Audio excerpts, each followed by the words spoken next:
Hello.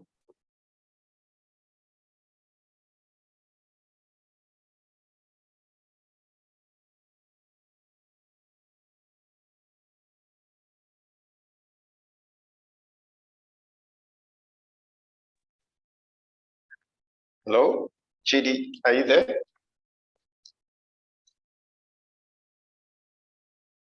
Hello, Engineer Chidi, are you there? Can you hear us?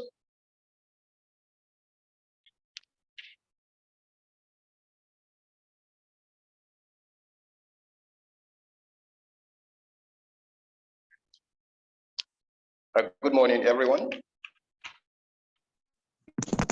Good morning. Can you hear me? Good morning. Okay, yeah, Chidi.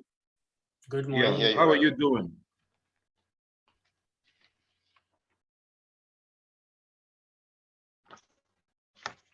Chidi, you can hear, you can go ahead. Oh, beautiful. Okay. Good morning, all. And I would say good morning from Nigeria. Some of you may be having a different time zone. It's a pleasure to welcome you to the second day of this workshop, which is all about capacity building. Today, we will be continuing from where we stopped yesterday. And to give you a quick rundown of what we have today for you in store, is basically on Module 6. Remember, we stopped at Module 5 yesterday. And Module 6 talks about climate risk and opportunity screening on projects and business operations. Thereafter, we'll be taking a breakout session where we're all going into different rooms. Those of us that speak French will go into one room, and those of us that speak English will get into the other room. And you will be taken on by two instructors. That's Belinda for this model, and for other models as well, you'll be, Belinda will be assisted by Sarah. So Module 6, Module 7, and 8 and 9 for today. Before we commence, it will be a pleasure to welcome Dr. Ijenitua to give us a recap of what we had yesterday and set the tune for today's workshop. Thank you. Thank you very much, Chidi, Engineer Chidi James. Ijenitua is not correctly up. I just have to stand in for him. I just want to welcome everyone once again this second day. Yesterday we had a long day, had two sessions. Morning session dealt with understanding climate change and environmental challenges in the social sector. Morning session we also was preceded by opening remarks from the bank and the association. We also had opening remarks from the department. After which we moved on to the first module that talked about conceptualizing climate change and national determined contributions in Africa. This was taken by Jokes. And after that, it was followed by the second module that dealt with understanding of social and governance, ESG.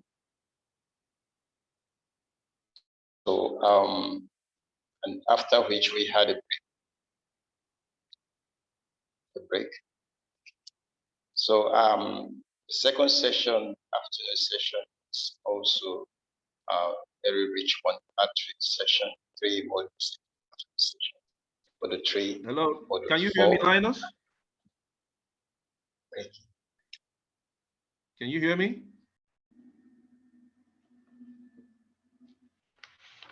Hello?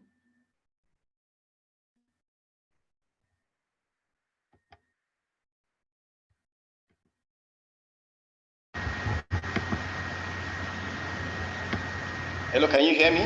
Hello. Yeah, I can hear you loud and clear. Can you as well? Yes, you can hear me. I can hear you very well. So Oh, good. I will just get, okay, sorry for that break transmission. Yeah. Yesterday was, we had two sessions yesterday. I was just trying to recap. We had two sessions yesterday, the morning and afternoon session. The morning session, we had two. I talked about, first one talked about synchronization of climate change and national contribution. This was followed by second module that deals with understanding environmental, social, governance. Yes. After which we had some interactive session. We also had the second session, in which we had three different modules on climate change challenges, opportunities for financial sector, climate risk, financial exclusions, guidance for Africa, as well as the last one, which is on the standing of finance landscape in Africa and the pathway to accessing climate finance. So in all, we had 5 modules yesterday, taken by different, and also had interactive sections with answered questions from the delegates. We hope that yesterday was grateful to everyone participating, and we are looking forward to having it. So without wasting our time, the floor to Engineer Chidi James to continue with the events we have to. Thank you very much. Thank you, Linus, for that recap. We'll move straight now to the business of the day, which is the first model, Model 6, following the Model 5 of yesterday. And the Model 6 will be taken by Belinda, and that's on climate risk and opportunity screening on projects and business applications. Belinda, you have the floor if you're there. Thank you. Thanks very much, James, and good afternoon, good morning, everybody. I'm just going to share my screen. All right. And I will assume, unless I hear otherwise, that you can all see it.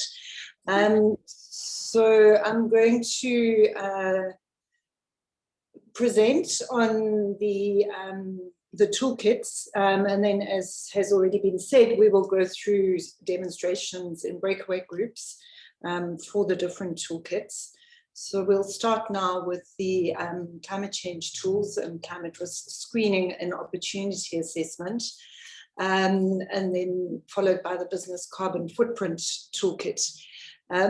So why are we doing these tools, and when and how would these be used? I'll talk this through as we go along today. But what we'll go through particularly is understanding how to apply the climate risk screening and opportunity toolkit, noting that there are different entry levels for this, and hopefully that will become clear as we go through it. And then we'll look at understanding how to apply the business carbon footprint toolkit. The climate risk screening and opportunity toolkit is probably more widely applicable, in other words, to many more small, medium enterprises than perhaps the business carbon footprint toolkit will be. But the way that we've done this is in stop-go points. So people apply different aspects of the tool, they get certain answers, and then they move on to the next layer, if you want, or not, depending on the responses that have come. So if we just look at the importance of the toolkits and just thinking through, why are we doing this? I mean, obviously, the climate change phenomenon is around us, but the private sector has been perhaps less engaged than the public sector has been, and one of the key objectives here has been or is to deepen the understanding of business of climate change and climate action, looking at risk, opportunity, and implementation, and then furthermore to capacitate businesses to integrate climate action into their business ideas. their management and their growth opportunities. How we address these different objectives, I think, will become clear as we talk through the tools, both in this presentation, but as well in the demonstrations of the tools just now. But, you know, one of the key points is to bring, I think the main point is to bring business along with us in the climate action agenda. Bearing in mind that SMEs, small medium enterprises, I will here on after refer to as SMEs, are a significant component of private sector operations, shall we say, in Africa. The numbers vary in different countries in terms of the percentage of the contribution of SMEs to, say, GDP, etc., but they're high. And so taking SMEs along with us in this journey of responding to climate change is critical, and it's critical both from an adaptation and a mitigation perspective. So if you just think about this in terms of benefits for Africa and for the SMEs, this is about enabling, therefore, in terms of what I've just said, climate action in a large section of national economies, and really is primarily about scaling up national climate action across the continent through small and medium and size enterprises, which has been, I just want to say, one of the challenges of developing these toolkits, because we learned along the way that it's not a one-size-fits-all approach. So if you've got a macro enterprise, the way that they would use and benefit from toolkits such as these is very different to, say, a Dangote in Nigeria, which may be considered a medium-sized enterprise, but is large business really, and substantially different to a micro enterprise. The further benefit is to enable SME access to climate finance. Obviously, these opportunities are limited, but they're there. And it's accessing climate finance by SMEs would help to scale up their climate action and their involvement in climate change responses. And this in turn could enable a new market or a differentiated market for AfDB and other development finance institutions, products and climate investments.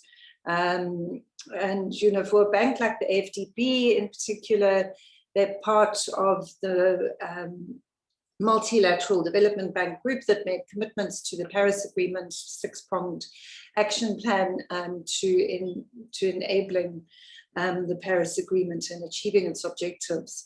And so it's a very important objective for them. But we do believe that for the development finance institutions in general, there are potential markets for products, as we have seen, for example, in the microfinance market, where making microfinance products available to, say, small-scale farmers for, solar irrigation purposes, for example, has expanded those microfinance institutions' business market horizons. So with this in mind, colleagues, the purpose of the toolkits is three-pronged. One is to enable business to identify and develop sustainable business ideas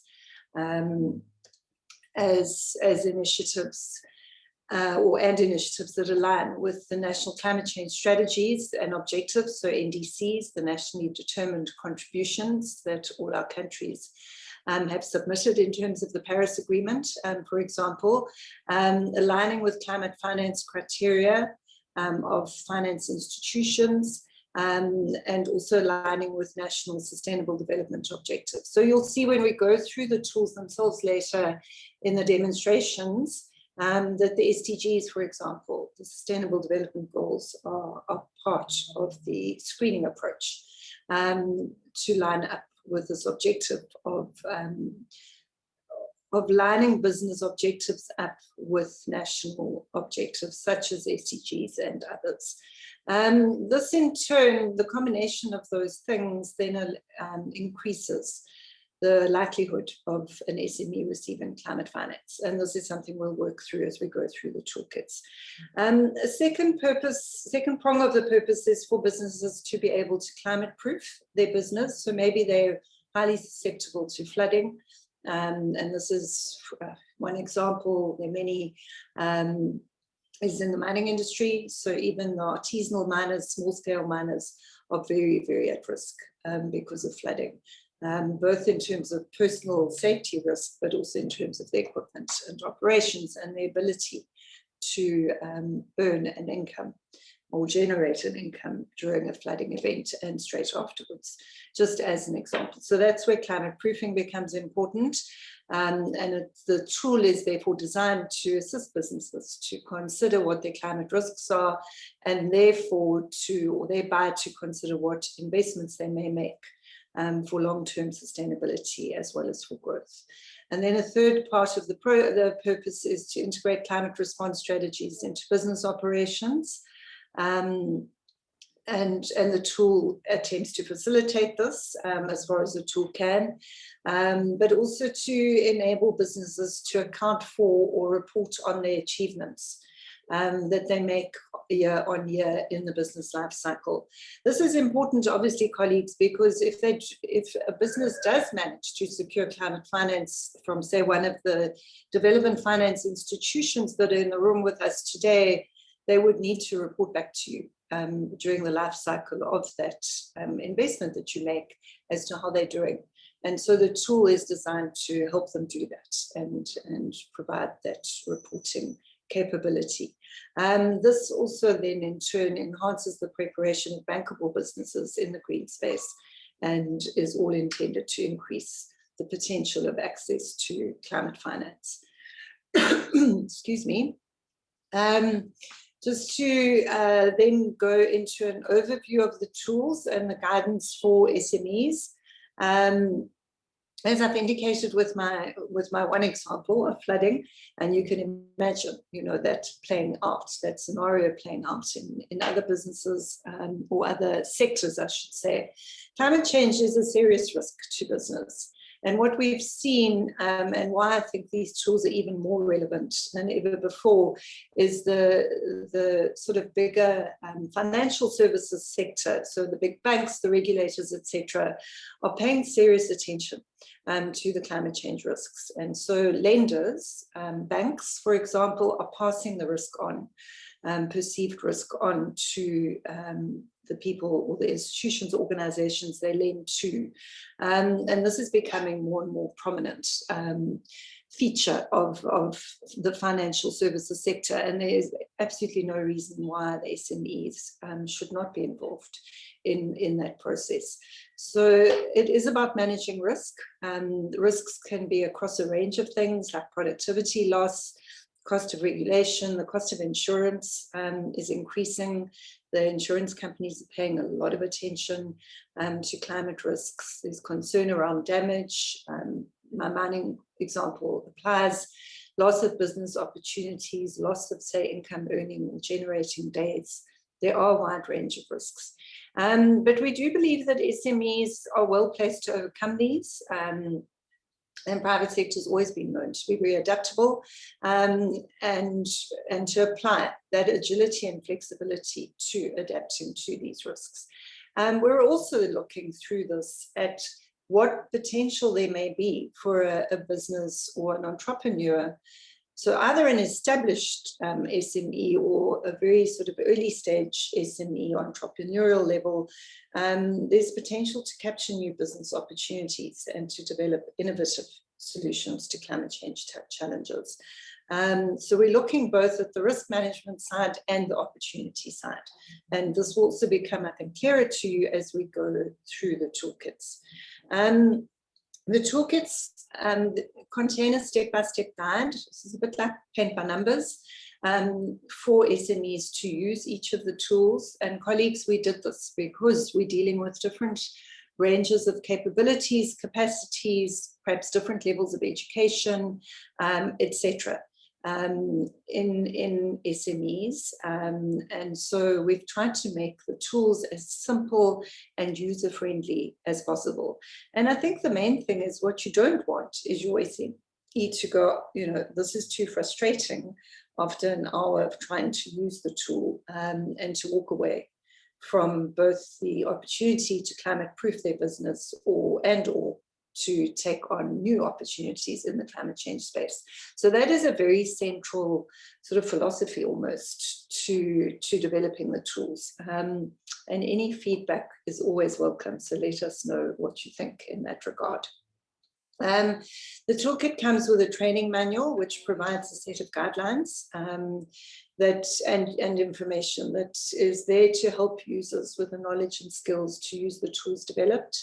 There's a lot of resource materials built into the tools, for example, that people can go and easily look things up that they maybe don't know anything about, like energy efficiency, for example, and as they embark, and deepen their journey on looking at climate action.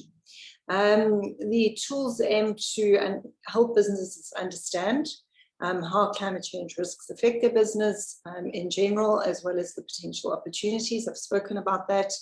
And I've also spoken about the next point, and that is that the ultimate goal is to help position business competitively in both the current and future markets, and to ensure greater access to sustainable finance and business opportunities.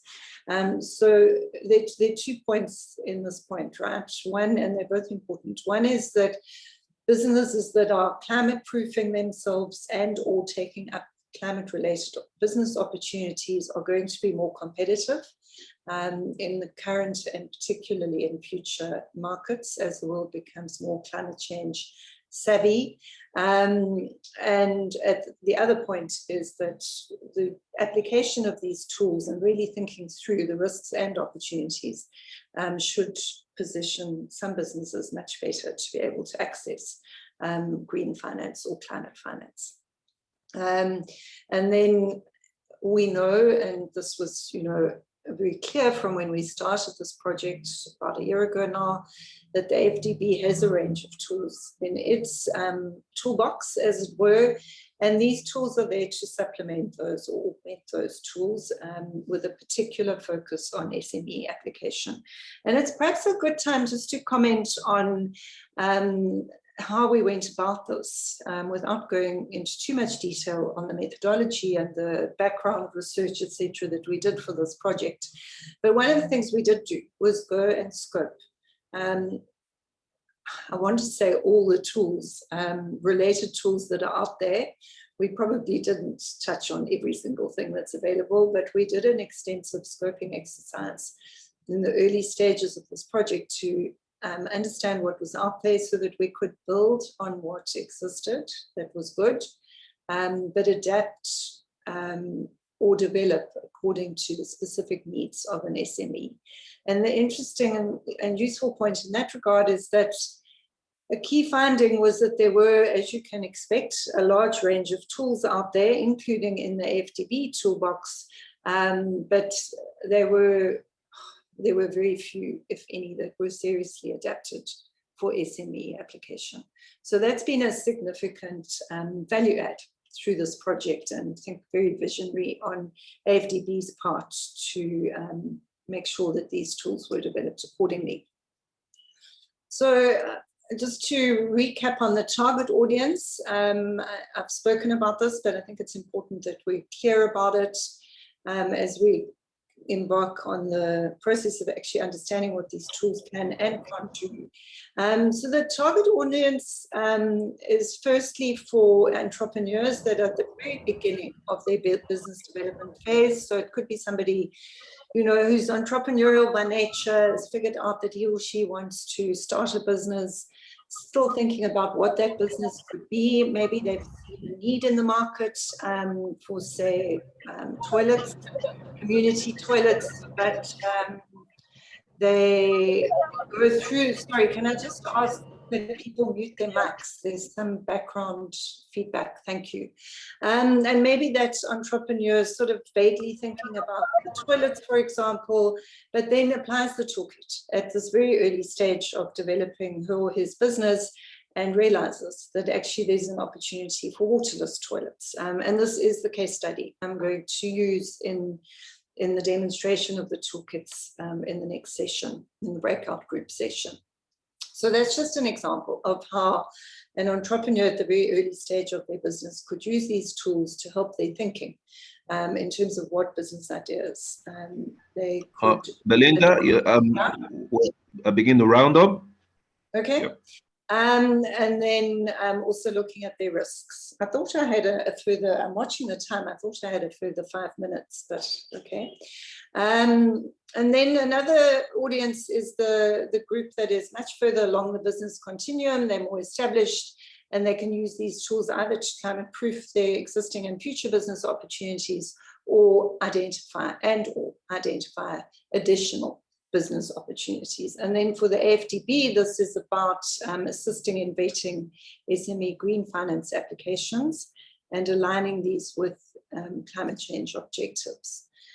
So in this slide, which I'll make my last for now, we'll come back to the greenhouse gas toolkit just now. I'm just going to take us through broadly what the climate risk screening and opportunity assessment toolkit looks like and how it's structured. And then this will obviously, we'll go through all of these different steps in the demonstration. So this particular tool aims to enable businesses to identify and develop sustainable business ideas, to look at some of the costings, to evaluate where the biggest climate risks are that they need to pay attention to think about how they align with climate change strategies and objectives, and how they may align with the climate funders' criteria. And then also the tool is designed to help SMEs integrate climate response strategies into their business operations and to account for these as they go along. So that's the reporting component that I was talking about earlier. So there are a number of steps here, and there are stop-go points along the way in the life cycle of applying this tool. And the reason we did this was to simplify it for SMEs and to make sure that if an SME was really was very clear at a very early stage of applying the tool, that there was no point in continuing with the climate finance opportunity or in investing in climate risk mitigation, that they would then stop using the tool, make a stop-go decision point, and at that point, and just carry on with life, or carry on using the tool until they get to a point where it's adding value to their businesses. So the toolkit starts with a landing page that explains the purpose of the tools, the steps, gives guidelines on how to use it. And then it goes through these steps that are outlined in the diagram. So the first step is for screening against current and future risk, followed by a step B, which is for screening business idea for climate finance opportunities. So it's still very early screening stages. Then moving into a more detailed assessment of allowing the SME to align their idea and their thinking or their existing business with priority climate change sectors and goals. And there is information built into the toolkit on this. And that then takes the SME to a stop-go point, a decision-making point, where they determine whether or not it's worth conducting a more detailed risk or opportunity assessment. If the answer is yes, based on the outcomes of steps A to C, then they would continue to step D, which is to identify risk reduction strategies and or emission reduction strategies, which is where the greenhouse gas accounting or business carbon footprint tool will come in a bit later. And that then takes them to the step of identifying strategies for operationalizing the identified business opportunity. Again, this brings them to another stop-go point in this process, where they determine if the adaptation or mitigation strategy that they've been looking at is worth pursuing. And if it is, the answer is yes, they go to step F, which is to calculate the incremental costs and benefits of the identified climate actions and to identify potential funding sources.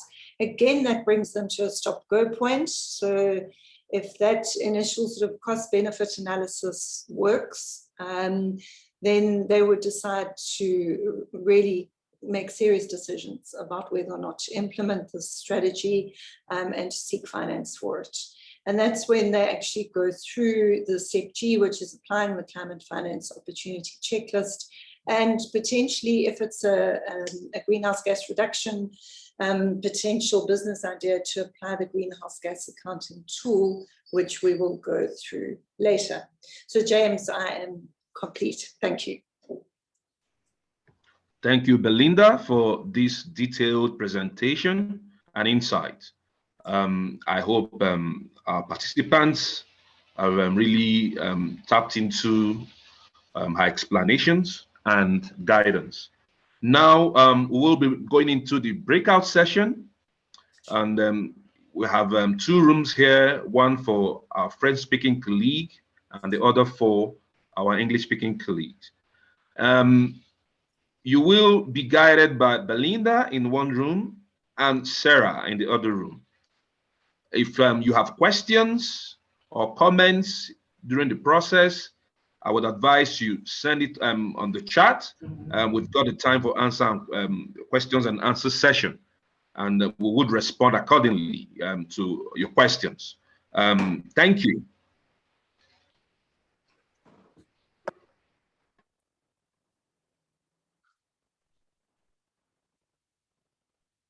Yes.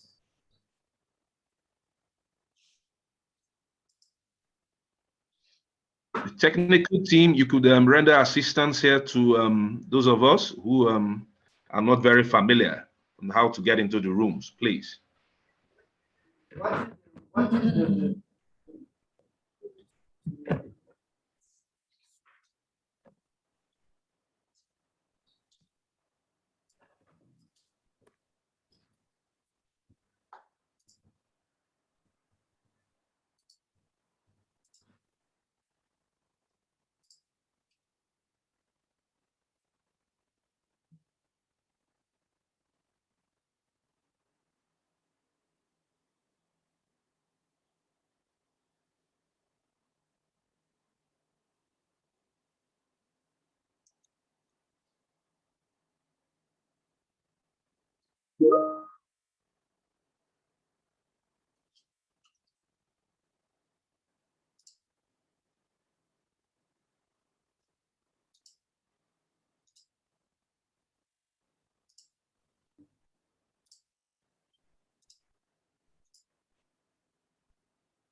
Dear colleagues, good morning.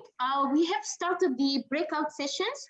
You will see a notification on your screen. You just choose which room you want to join. There is a French and there is English, so please join that room. Chers collègues, nous avons commencé les sessions de breakout. Donc, sur votre écran, vous allez voir 2 salles, anglais et français. Choisissez la salle que vous désirez rejoindre. Merci beaucoup. Je vois certaines personnes qui ont commencé déjà à rejoindre les salles. Donc, je vous invite à choisir. C'est un bouton en bas qui s'appelle Breakout Session. Vous pouvez choisir à partir de ce bouton. En français, ça s'appelle Division en groupe. So, dear colleagues, there's a button below on Zoom called Breakout Session. You have 2 rooms, so go ahead and choose the room you want to choose. There is English and French. I see a lot of people already joined, so I invite the others to join. Thank you very much.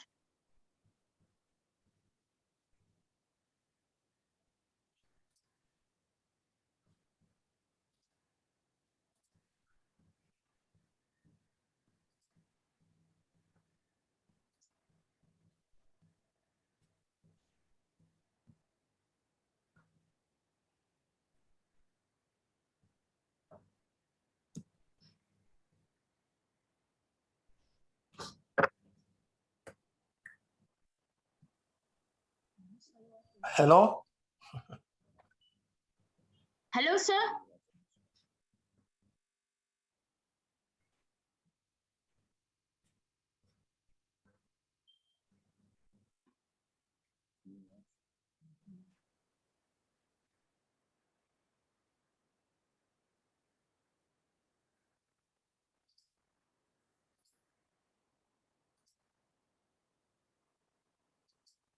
Hello, any need for help, please?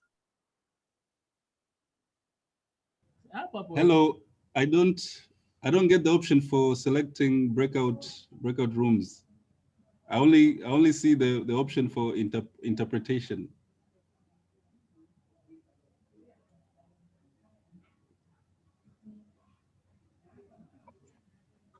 Yes, Dennis, if you go to the bottom bar, you'd find the more button. Like if you click on the more button, then you'll be able to see the breakout rooms. Please let us know if you're still having any trouble.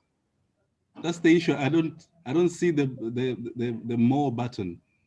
I only see chat, share screen, record, the interpretation, and then reactions, and then participants. But I don't see the more button. Can you see my screen? Yes. Okay. Do you have something that looks like this? Like what? Sorry. Can you see my screen? Yes, I can see it. Oh, you don't see my toolbar with the Zoom toolbar? You don't see the toolbar? No, I don't. Okay.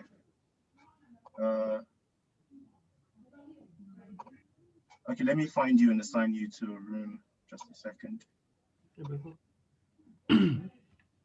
I'll assign you to the English room. All right, thanks. Hello. Hi, Fadi. It's Belinda here. Yes. I think I've assigned myself to a room, but could you check? Because I need to be in the English room to facilitate. Okay, just Thank a second. Hello. Hello. Hi, hello. Yeah, please. I also can't find the way to break to the group. So if you can assign me to the English group. Okay, that's no problem.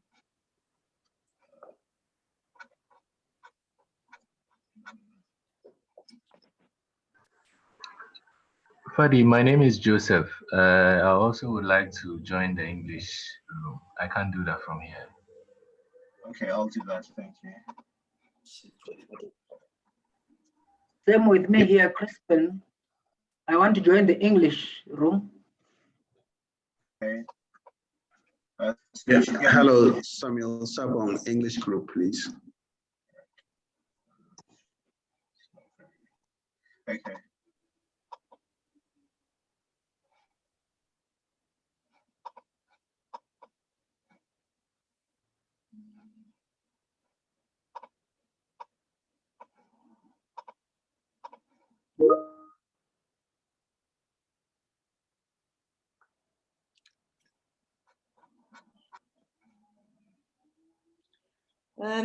Fadi and Belinda, are you able to find the more button on the on your Zoom toolbar? now I've got a breakout room button, and it shows me who's in what group, but it doesn't actually let me choose a group.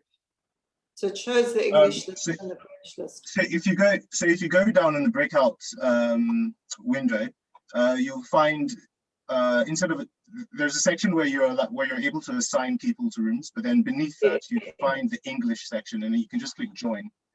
It's in blue text right at the top of the English section. So you keep scrolling down.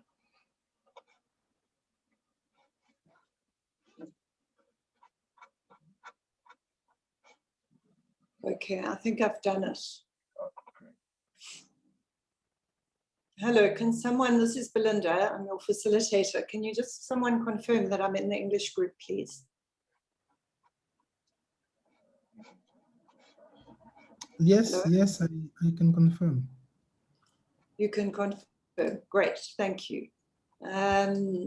All right, so I'm going to share my screen. I'll just give a minute or so to wait for people to come into the group. Hello, this is Dixon. Can you kindly join me to the English group? I think you're in it. Ah.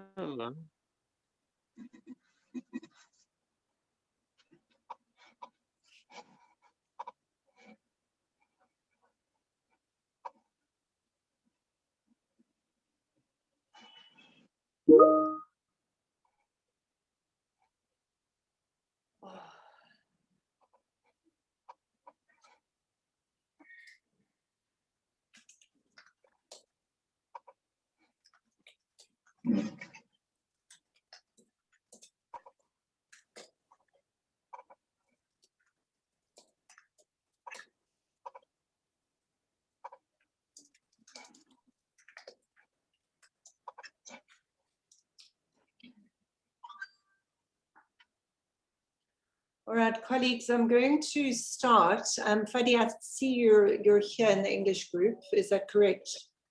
Yes, I am. Okay. Fadi, I don't know if you're the right person to say this to, but Sarah's just messaged me to say she doesn't have a translator in the French group and she doesn't speak French. Is there someone that can help?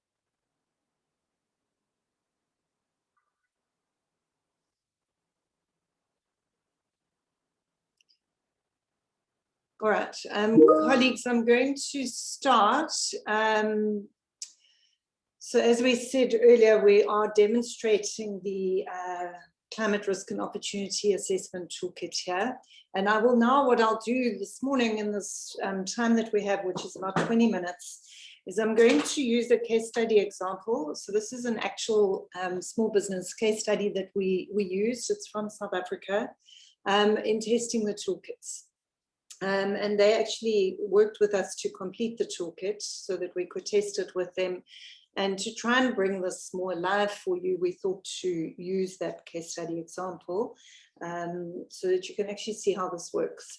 So I'll just set the scene first with what the case study is. I did allude to it in my presentation. It's a business called Savvy Lou, S-A-V-V-Y. It is about portable toilets, the example I gave earlier. And this is, as a case study example, is a situation of an early to business entrepreneur. Remember, I said there were different categories of businesses.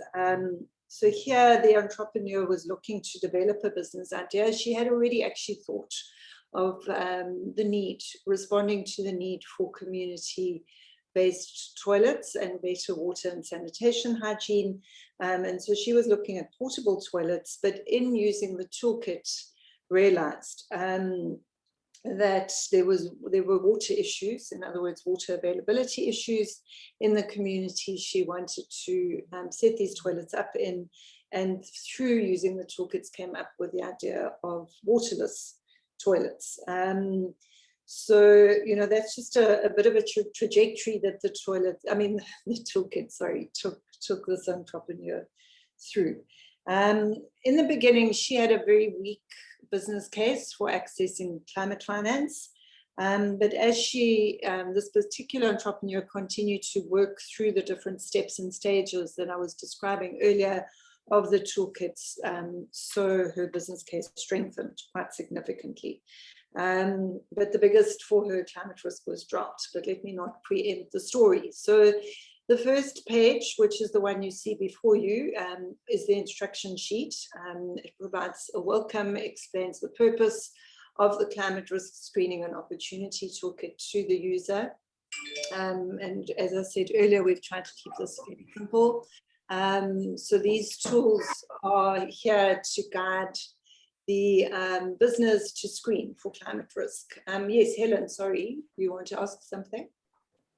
Yes, maybe if you could share the screen on screen view. We're failing to read. Oh, is it too small? All right, I'm going to make it bigger. Is that better? Yes, or maybe slide show.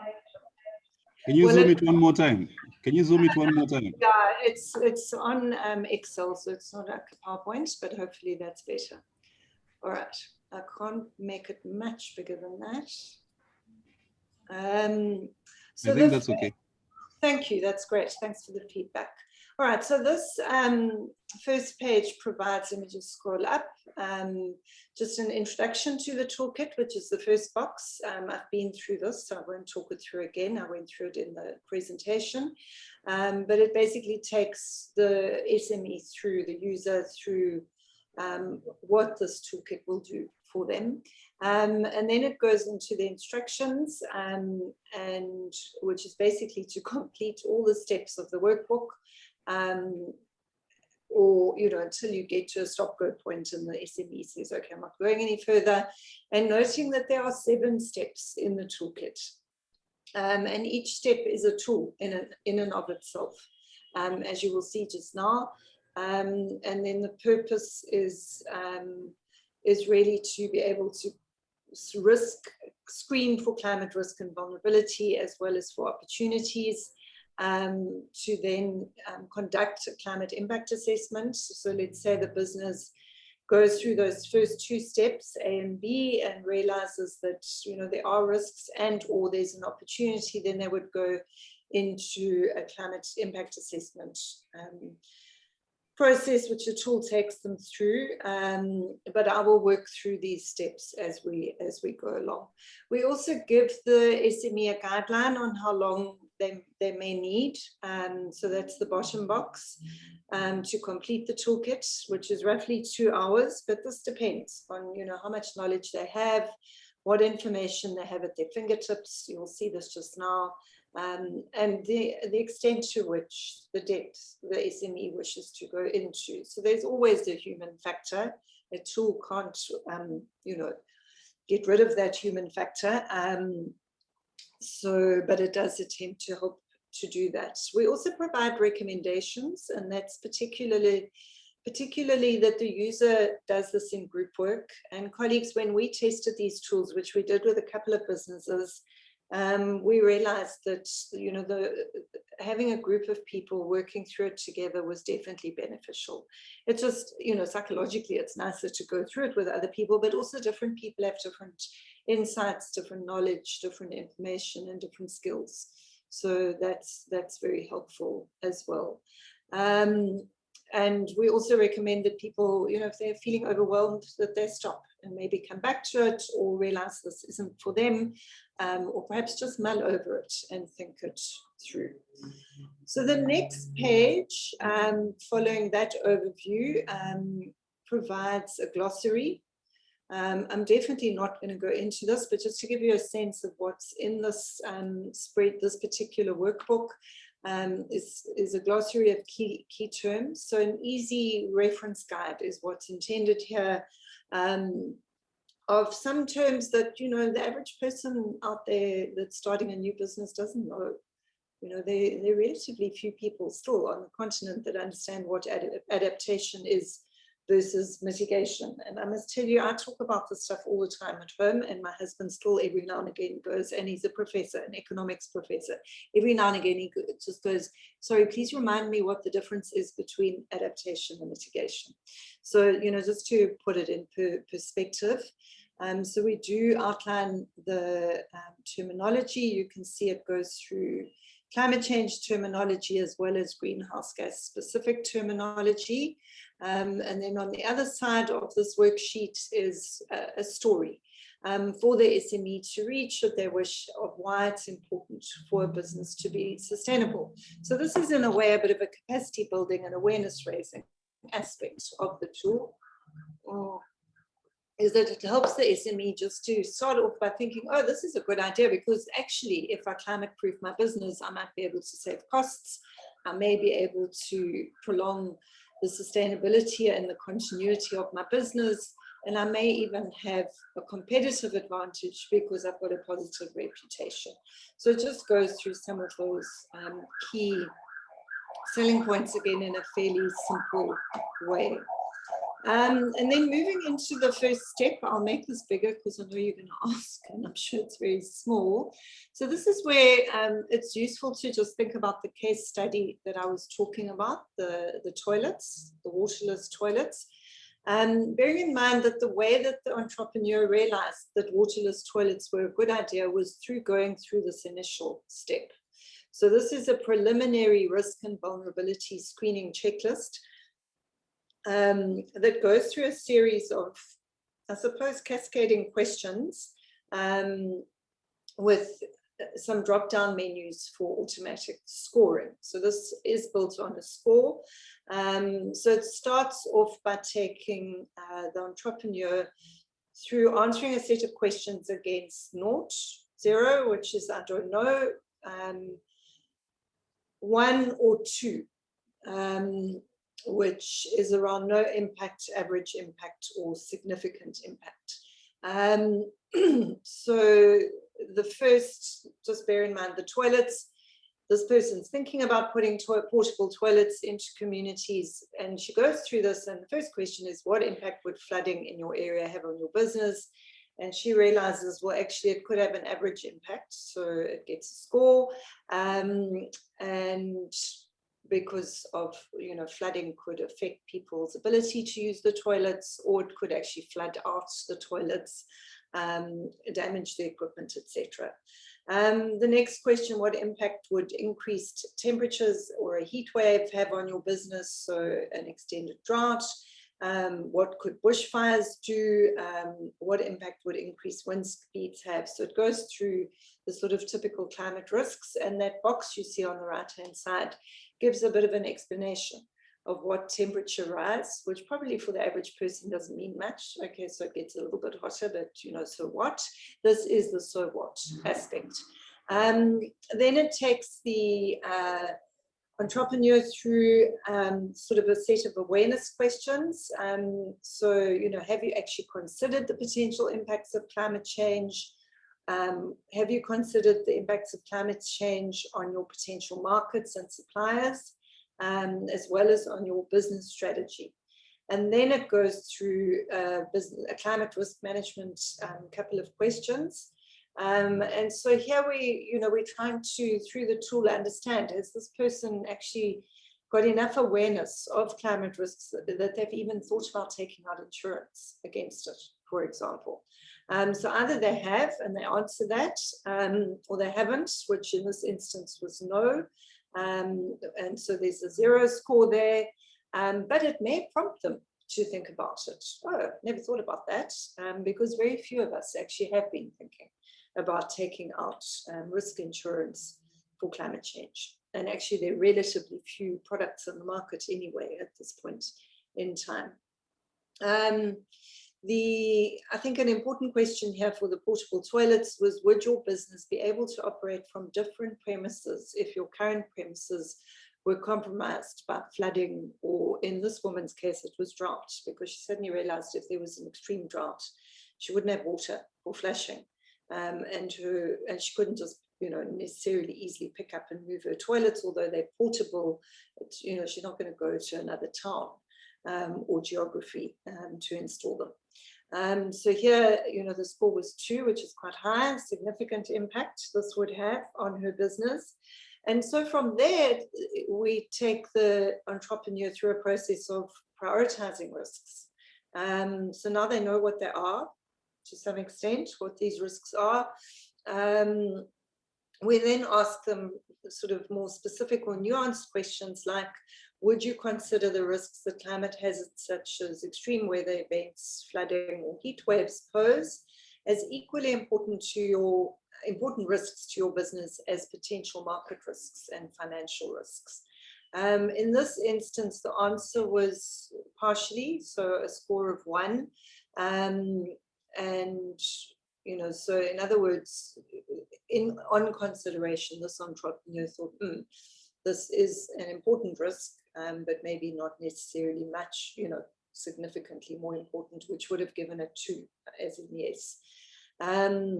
And then we asked the question of whether or not you've ever considered the potential impacts that climate has on your business before now. And I must tell you that the score you see here of 0, in other words, the answer was no, so 0, that's pretty average with the SMEs. So the toolkit then automatically calculates a score and then presents the entrepreneur with a spider diagram, which highlights the key areas of risk for the business and where they may want to spend more time. So in this, you know, you might, for example, have a score that is very low for awareness of climate risks, and, you know, as in you've never considered as an SME these risks before. It tells the entrepreneur this is an area you want to think about further, just to make sure you're covering all of your bases. So in this particular example, the general awareness for the business was 80%, awareness of climate risks was 0. Climate risk management, in thinking it through, a score of 50 was obtained, and the prioritization of risks, a 25% score was obtained. So there was enough here as an outcome of this tool to then move to the opportunity assessment, which is the next tab. And here again, I've just made it, I'm trying to make it a bit bigger for you. I hope that's adequate. So this is now, the previous tool was a very preliminary risk assessment. This is a very preliminary opportunity assessment. In other words, the questions are designed to have an entrepreneur think about whether or not there are any business opportunities that may exist because of climate change that they've never thought about before. I must say this was a more challenging toolkit to develop because we kind of knew that most SMEs probably wouldn't know what the opportunities were, and often don't have enough information to understand what those opportunities are. So we've also tried to cover those bases. We start this tool with the alignment with priorities, so international and national priorities. So the first is we give resources. So for a better understanding of SDGs, we know that the most average entrepreneur is not going to know what an SDG is, or if they do, they probably don't understand what's in them. So there's a link here that the person can click on to go and have a look at what the SDGs are about. The same applies to the nationally determined contributions, so that they can get a handle on what their country NDC is about and what the climate change priority is about. And so we give a link to that registry, and so it goes. But to go through this tool, and you can see there's some very simple instructions. So to give a general overview of the business, it says here, click on me for prompt. And I've clicked, and you'll see a little drop-down box, which is very tiny for you to read, and I can't make it bigger. But this drop-down box says strong business case equals one where there's knowledge and answers to the questions below, and that this is important for developing a business case. This is appealing to investors and promotes confidence. Should you answer no to many of these questions, you may need to rethink your business plan. So that's the kind of prompt that we have built into the toolkit. So we start with very simple questions. So just bear in mind again that the portable toilet case study. Do you have a current business idea? Yes. What is it? It's creating portable toilet malls in areas where there's a lack of access to water and sanitation. The sector that your business would fall under is water supply and sanitation. And this is achieved through a drop-down menu, and there are various sectors that are given as options there, including agriculture, for example. And if the person selected other, then they get to fill that box in. So this box here, so that that information is available, because in the end, the information that's captured in this tool can then be used to actually document a finance proposal, either for a microfinance loan at a bank or for climate finance with a climate finance institution. Then we go and ask whether or not they've secured funding for their business before. And this here, we've also tried to get funding, information that might be interesting, for a DFI that's applying this tool across different businesses to then get some statistics. So if a lot of people answer, I don't know where to get funding, it gives you an idea of what the market is saying about the finance environment at the moment, for example. But here I think this is the really interesting part in terms of the opportunity assessment, is here we start getting into the climate related aspects. So how reliant is your business on water? For the toilet entrepreneur, it was very reliant. So the answer is yes, and there's a score that goes with that. If you didn't have access to water, could you operate at 80% of capacity, which is an important threshold to conduct your business activities? And the answer here is no. I wouldn't be able to. And then we ask, because we're still trying to think about greenhouse gas emissions and the carbon footprint toolkit, how dependent are you on electricity? Moderately, it might be not at all. If it's likely that that person would go onto the greenhouse gas emission toolkit, for example. And so we ask more questions about energy to build up on that. And then the next section goes into business strength. And we ask a range of questions here. And again, this is populated according to the Sabilu example. Will your business employ other people? There's a score that goes with that, because with climate finance access, for example, impact on vulnerable communities is usually a very important criteria. And so businesses that employ other people and therefore impact in a positive way on their community are more likely to access finance than single-handed people, for example. And we go through questions to try and ascertain a little bit more detail on what, how this business contributes to climate change or could contribute. So there are questions around agriculture, whether or not the business would improve the lives of people in society, which in the Sabilu case was yes. So again, a score of 1. Would it educate people? In this case, it was no. Is it inclusive, gender inclusive, for example? Yes. Would it contribute to water efficiency and access to water? Yes, because now she's decided to go with waterless toilets. So now people are socially assisted in terms of improved water and sanitation, and they the business is contributing to water efficiency, and it's got a gender dimension. And so it's starting to tick more and more boxes in terms of funding criteria. So I'm not going to go through all these questions because we don't have time, but it was more to give you a flavor. And at the end, there's a score. So in this case, it was 10. Under column B, and the percentage is 59. Now that score is important because, as you'll see in this box, the yellow box, a score of 31% or higher indicates strong alignment with the SDGs, meaning that the business fulfills at least 5 or more of the SDGs. In this particular case, it promotes goal 8, so it gives a bit of a storyline there, and this automatically comes up as a result of which questions were answered and what the scores were. Then we go through a feasibility component, and this looks at a range of things like resources, Will your business have access to adequate human infrastructure, financial, etc. resources? In this instance, the answer was yes.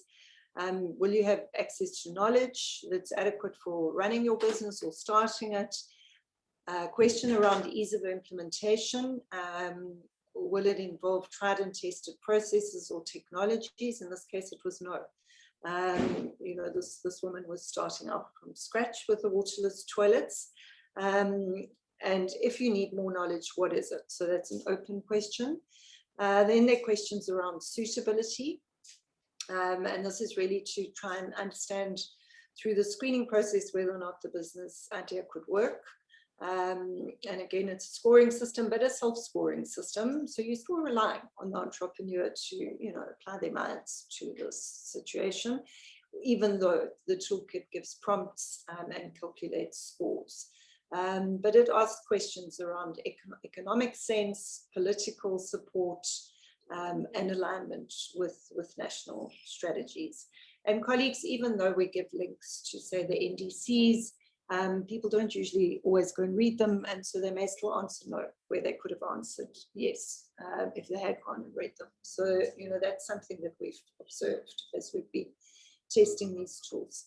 Then there is a series of questions around impact and the positive benefits, and here we look at co-benefits for people, for ecosystems, etc., social benefits, gender inclusion, adaptation and mitigation, and overall benefits.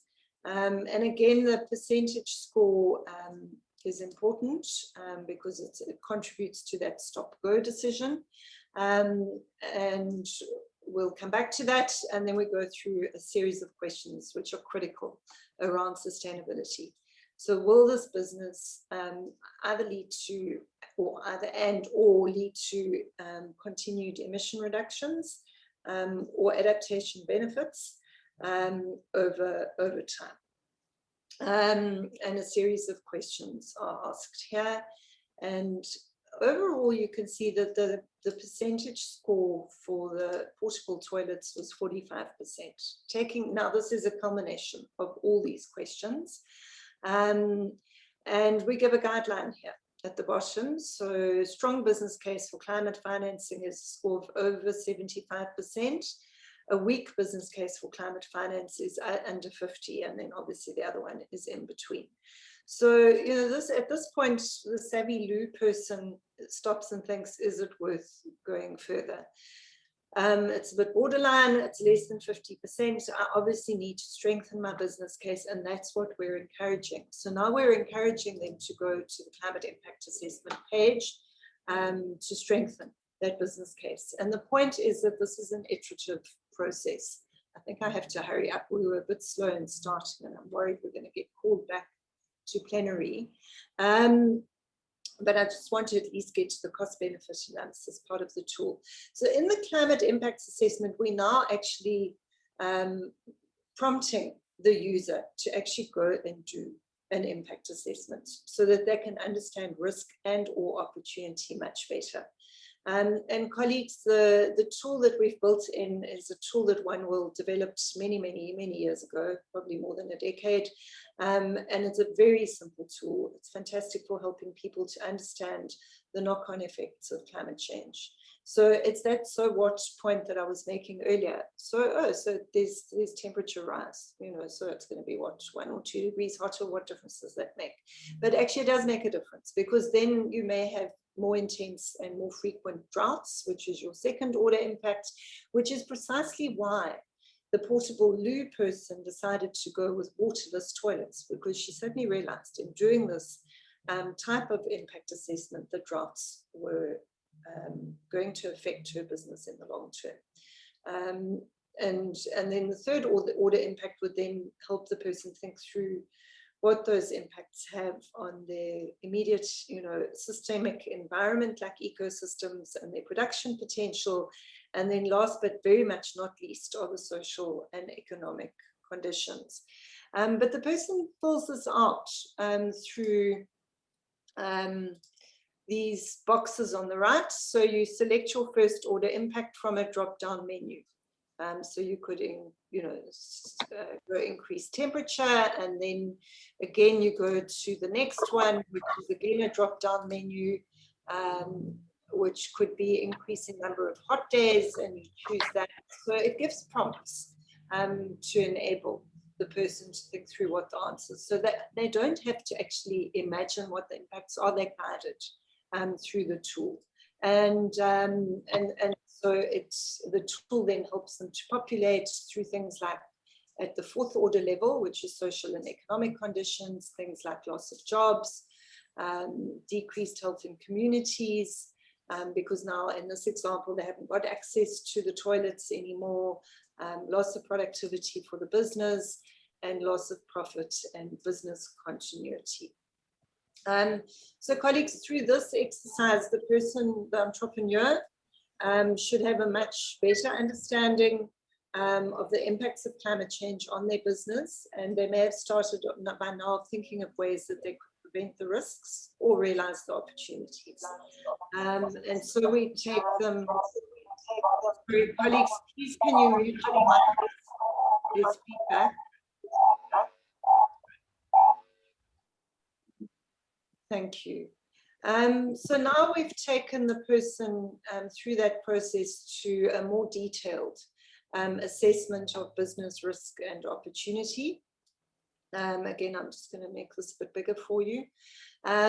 So this is a much more detailed assessment of the one you saw earlier. And the purpose here is to help the entrepreneur to consider and plan for potential climate risks, and also to highlight the need for innovative or new business solutions to overcome these risks. For more established businesses, it's about planning for climate risks in the present and the future by considering the impacts of climate change. So again, here you can see there are links to resources that we researched and case studies to help the entrepreneur think through this. And we encourage people to read those materials or go through them so that they're better informed when they do go through the actual risks. So this first step we take them through in this tool is to consider the climate risks we've built into the toolkit. And I must say now that we haven't been able to build in absolutely every tool, climate risk that's out there. But we've built in the ones that we researched through the NDCs and observed were the most common for African SMEs, as identified in a wide range of NDCs across the continent. So these are agriculture, and then we list the broad potential impacts, food and beverage sector, the built environment, building design and infrastructure, tourism is another sector that we think is probably likely highly impacted, what we know is, and retail. So thinking in retail, for example, of supply chains. And in each of these, we think through how extreme weather events or gradual climate change may impact these different sectors. So this then helps in a very simple way the SME to think through what the risks are. And then we take them through a second step of considering key business actions that could be taken in response to potential weather impacts. So here we're prompting people to think about if they've demonstrated that they've got a high reliance on energy. Remember, in their business, remember that was a question in the first risk assessment screening tool in worksheet A. They may have a business motive to reduce their reliance on energy, because maybe through this tool they've realized, actually, if I adopt energy efficiency measures or shift to renewable energy resources, I could actually reduce the cost of my energy bill every month, which is an attractive option for many small businesses. We also help them to think through a motive of compliance with increasingly, say, strict climate regulations or consumer pressure, where they may be pushed as SMEs to develop climate-friendly products and services, or they may be pushed in a supply chain process to reduce their carbon emissions up or downstream in a supply chain. So they're suddenly realizing, oh, we're dealing with a big retailer, we supply to them, that retailer is pushing their risk down to us. that we have to do something. So we prompt them to think about that. And we also prompt them to think about the future unexpected costs that may arise for their business because of climate change. So maybe it's flooding. In my mining example earlier, the flooding events are getting worse and more frequent, and whereas it cost them very little in the past, it may cost them a lot in the future. And then we help them to think through whether or not maybe they should purchase insurance against these extreme events or move to locations that are less risky. We then take them through a third step of considering how specifically droughts or floods, etc., may impact their business. And this is through this risk matrix that you see here. So again, this is populated according to the toilet example case study I've been using, and looks at price and the product, and this particular entrepreneur identified a number of risks in this risk matrix. Then we ask them to go and have a look at the likelihood, and so this starts now to score the risk matrix so that they can make a stop-go decision. So they take the risk matrix above and they fill in terms of likelihood, and the toolkit then scores for them. They do it in current timeframes, and then they also do it in terms of future. So looking at projected climate change. And then from there, we take them through a series of reflective questions, which are also there, and they're built into the tool to raise and increase awareness and understanding of the risks and threats of climate change. And that, colleagues, takes them to a stop-go point through the risk assessment scoring and through these reflective questions as to whether or not they want to continue. So the next step is the cost benefit analysis, and I suspect this is probably as far as we're going to be able to go. But this was important to build into the toolkit so the person, the entrepreneur, can do a quantitative analysis of the benefits and the costs of their potential business idea. And we do this against a net present value of the business, so a discounted cash flow forecast, which is done in a very simple calculation, and the tool does it for the entrepreneur. The average entrepreneur, especially at a small scale, again, is not going to really understand how to do a discounted cash flow model. The tool does it for them and helps them. Hello, Belinda. Yes, hello, James. I got a yeah. Sorry, we may have encroached into the time for the next model. Okay. I'll suggest you just do a recap as quickly as possible so that we head to the next session. No, that's fine, James. I mean, I think the point, and I wanted to end on this part of the toolkit. Colleagues, the point here is that people need to have some level of accurate cost estimates to be able to do this. So they need to know how much they're spending, say, on diesel every month, or on electricity, how much water they're using. Those types of parameters they would need to have. And this is why I was saying earlier that how much time you take to fill in the tool depends on how much information you have at your fingertips. But in this, I mean, just to give you the example of the tool, if you define, in terms of the toilets, there's a very high effectiveness factor here, because this entrepreneur was able to cost how many, if she installed 100 toilets and she charged R2 per visit, she would be making, it would cost her this amount of money, and she also knew how much money she would be making from that. So those kinds of information parameters were important. And then the tool discounts the benefit over time, it discounts the cost over time, and it provides the entrepreneur with a benefit cost ratio, which in other words is the total monetary benefit divided by the total cost. If that number is greater than 1, as you can see here in the tool against the baseline, it means that the monetary benefit outweighs the monetary cost of implementing the action. And then, that's an indicator to the entrepreneur that they may carry on. James, I'm going to end here just by saying that there is an advanced cost benefit analysis tool built into the toolkit. It's fairly extensive. We don't have time to go through it here. But for those businesses that think they stand a good chance of accessing finance, because they've been this far through the toolkit, in other words, to this initial cost benefit analysis and the benefits are there, then it's worth their while usually to go through the detailed cost benefit analysis, because that in turn would give them the information they need to be able to access finance and provide a rationale for doing so. Thanks very much. I hope you enjoyed the demonstration. Thank you, Belinda, for that practical demonstration. I have to apologize to participants who were unable to follow you from the very start due to technical hitches. Luckily, that was quickly corrected by the IT team. Without waste of time, let's get into Module 7. Belinda, the floor is open. After your presentation, we'll also go into another breakout session.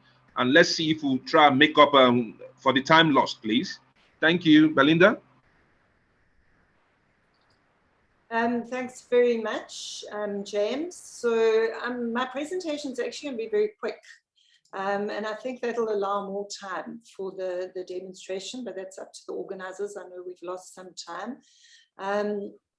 So colleagues, as you saw in the initial steps, the initial diagram of the steps involved in the toolkit, if people answer questions to show that, for example, they are high energy users in their businesses, and they realize as they're working through the tool, the early stages of the tool, that there are opportunities for reducing both their energy costs in that example and their greenhouse gas emissions, then applying this tool is worth their while.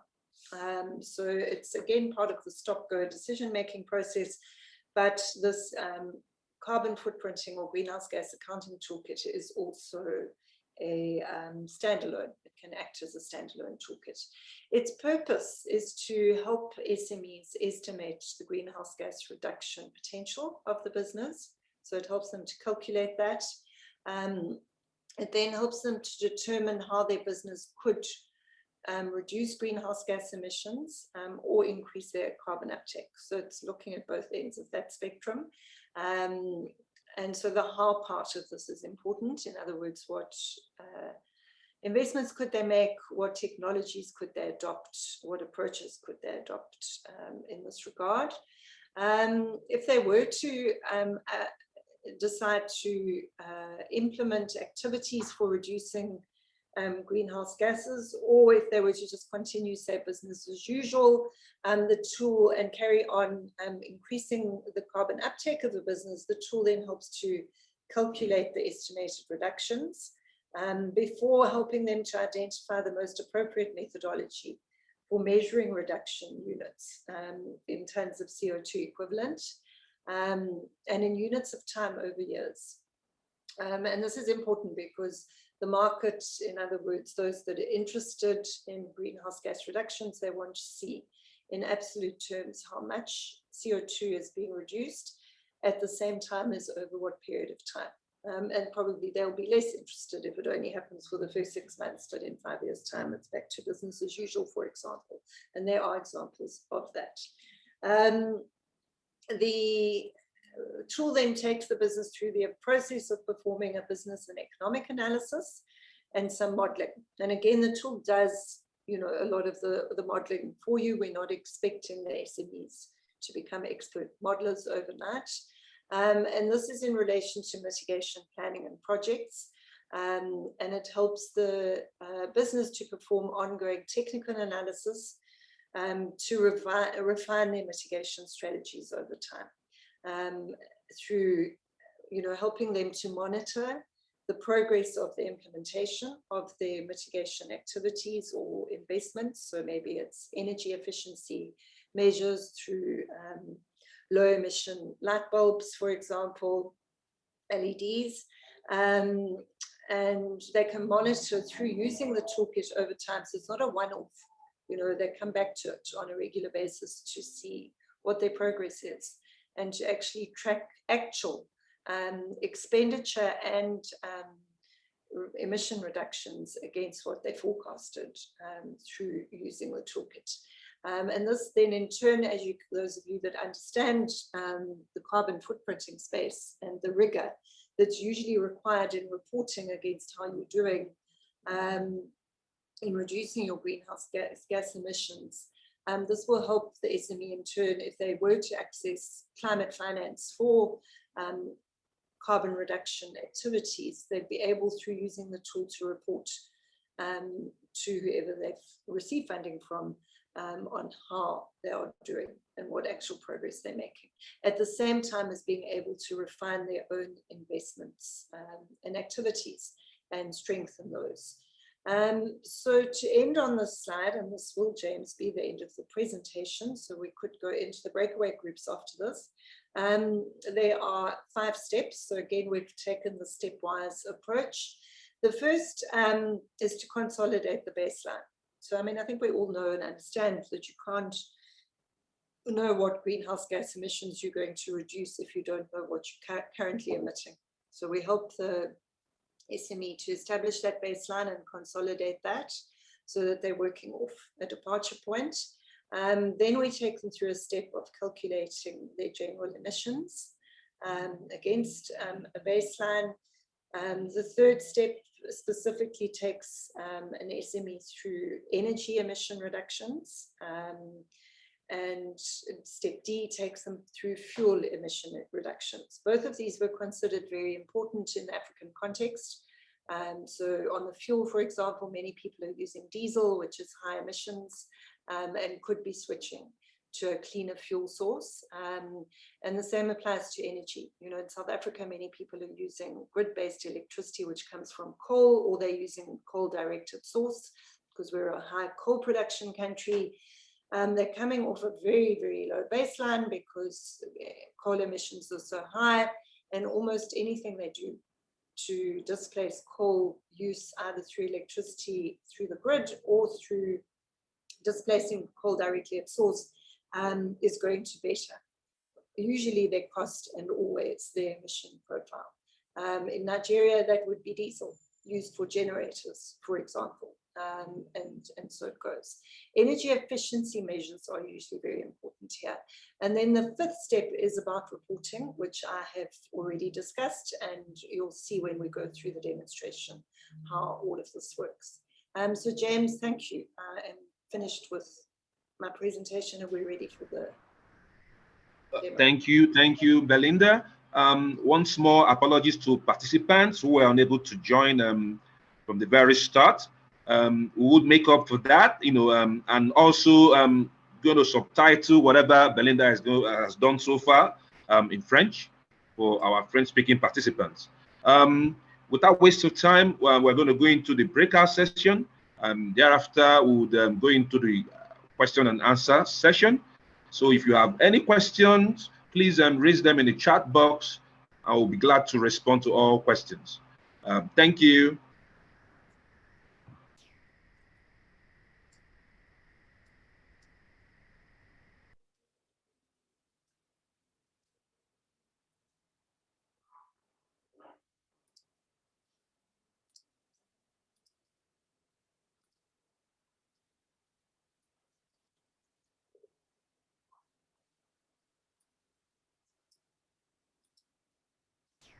The technical team, please help us out here.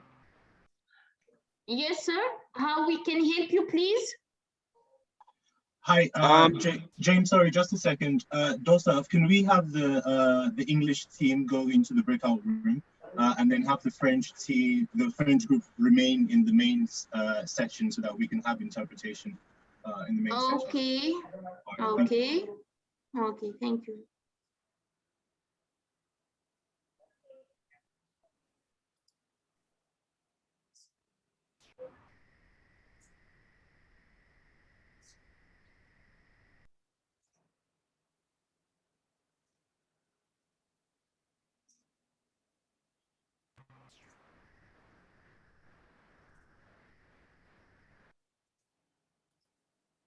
I've started the English breakout session. If you can join, please. You have a notification on your screen, so please click and join. I don't have this notification. Oh, Belinda, is that you? It is me. Am I in the English group? Because that's where I need to be. Okay. Okay. Did you receive a notification, please? No, I have not received one. I'm sorry, Madam Temilula. I'm speaking to Madam Belinda. Okay, to check with her. Okay. If you did not receive a notification, you go down on the Zoom toolbar, you'll find breakout session. You click on that button, you'll find English room. You say join. I've sent you a manual request, Madam Timilola, if you can join. I don't have the breakout room button. You I don't think have. it's a common problem across. I don't have either. Okay, the ones who wants to join, raise your hand. I will affect you manually. Okay, thank you.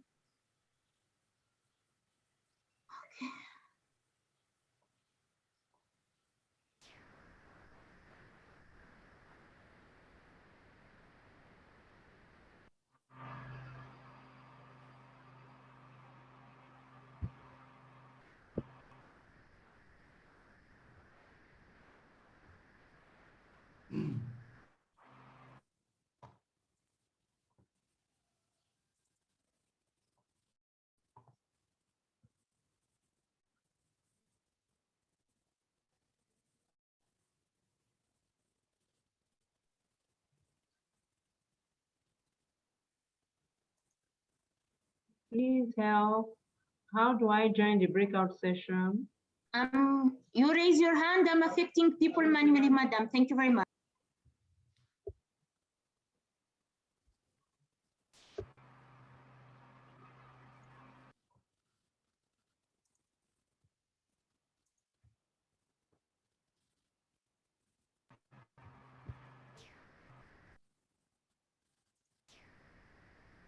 If you have any issues, please let us know through the chat.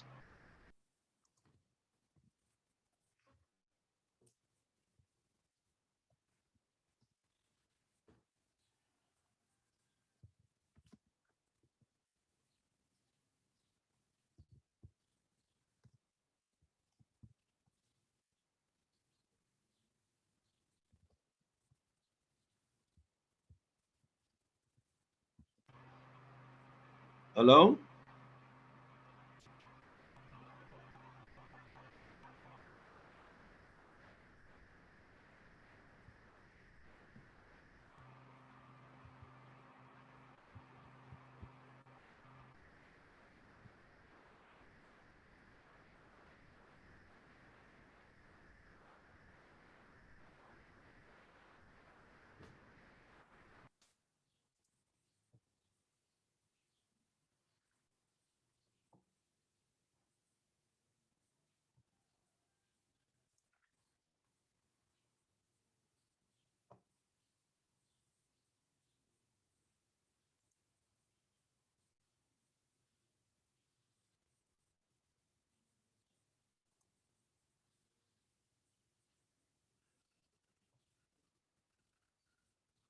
Please, if you have a notification on your screen, join, because I've affected some people already.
Hi, Sarah. Are you on the call?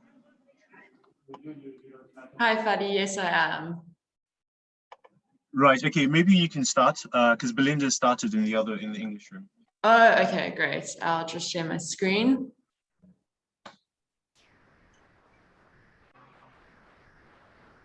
This is very bad. Can she just start the breakaway rooms, please? Because this is taking very slow. Yes, I'm doing my best, madam. Thank you. Okay, well, I'm going to start in the meantime with the demoing of the business carbon footprint toolkit. So for those who do speak English, you will still catch some of this. And then for the French speakers, there is translation in this main room. So I just want to confirm that you can see my screen. If someone can just let me know. We see your screen, thank you. Great. Yeah, we Great, can thanks. see your screen. So Belinda's already gone through the different steps in terms Alors, oui, of moi, je vois this. bien votre écran. Hein. C'est bien écrit Purpose of Business Carbon Footprint Toolkit. C'est ce que je vois, en fait.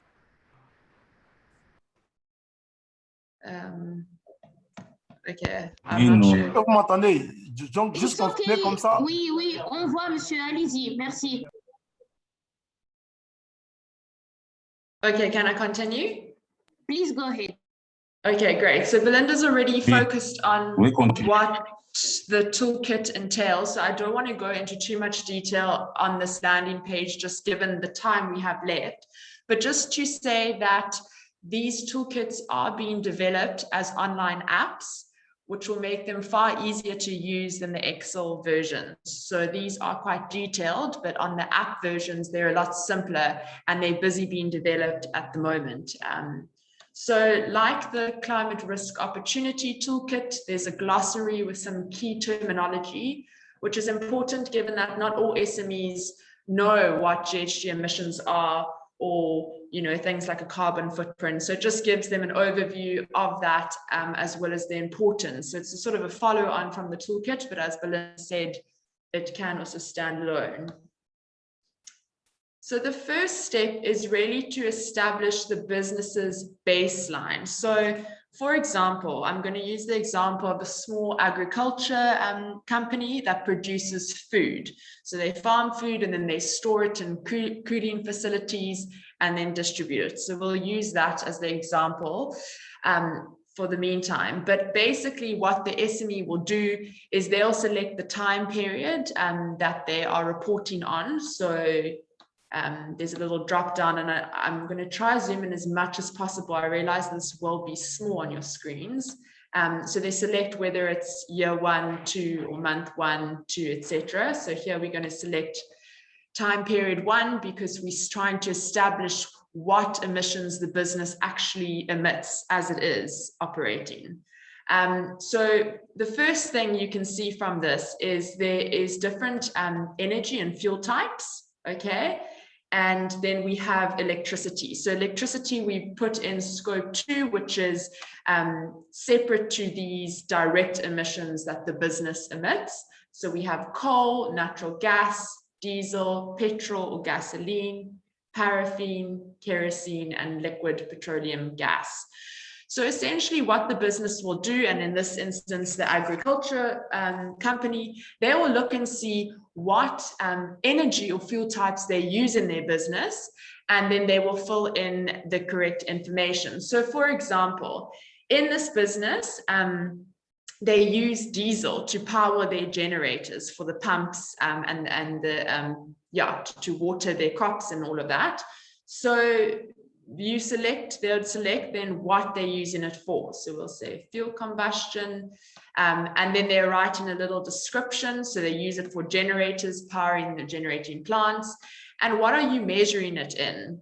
So in this instance, the agricultural company is measuring their diesel in liters. That's how they're keeping track of how much they use. But there is a drop down where you can select cubic meters, kilowatt hours, liters, therms, or tons. So there's an option, but the point of this is to make sure that we are reporting on the correct units that the business is using, because this ensures that we can then translate, whether it's diesel or coal into a carbon equivalent, so that we can measure their carbon footprint and we have an equivalent metric. So by selecting the liters, then they will put in how much they use per month. So in this case, I've just put in 130 liters they use per month to power this generator. And in total, it costs them 18,000, I'm going to say rand, but it could be whatever currency is applicable to the business.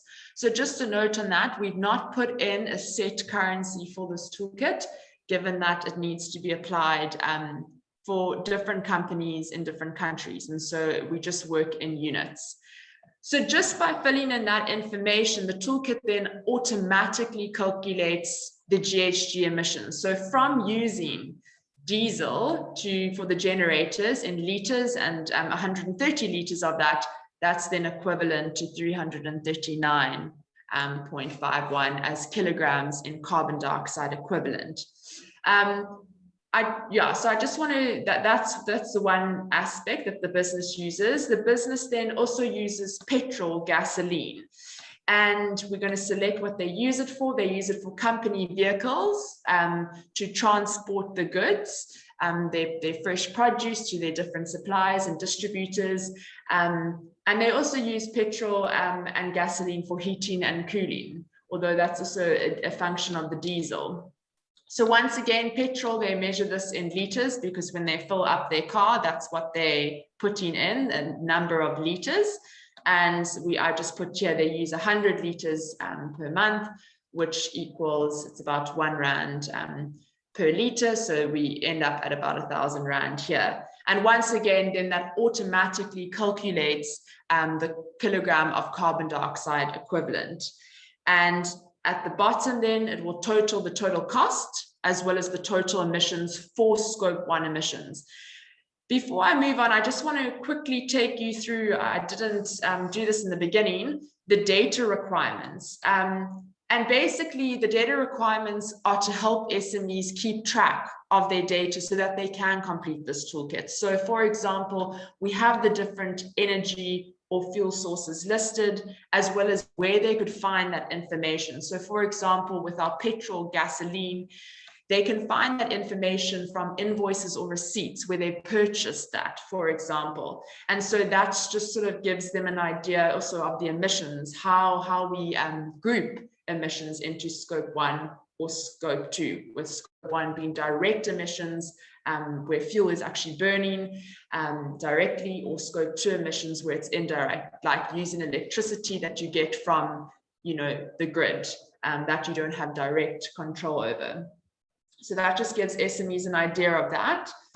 So if we go back to this GHG accounting tool where we're establishing the business's carbon footprint, they then fill in electricity. Most businesses use electricity. In this case, it's used for lighting and cooling, lighting in the offices and cooling in the storage facility.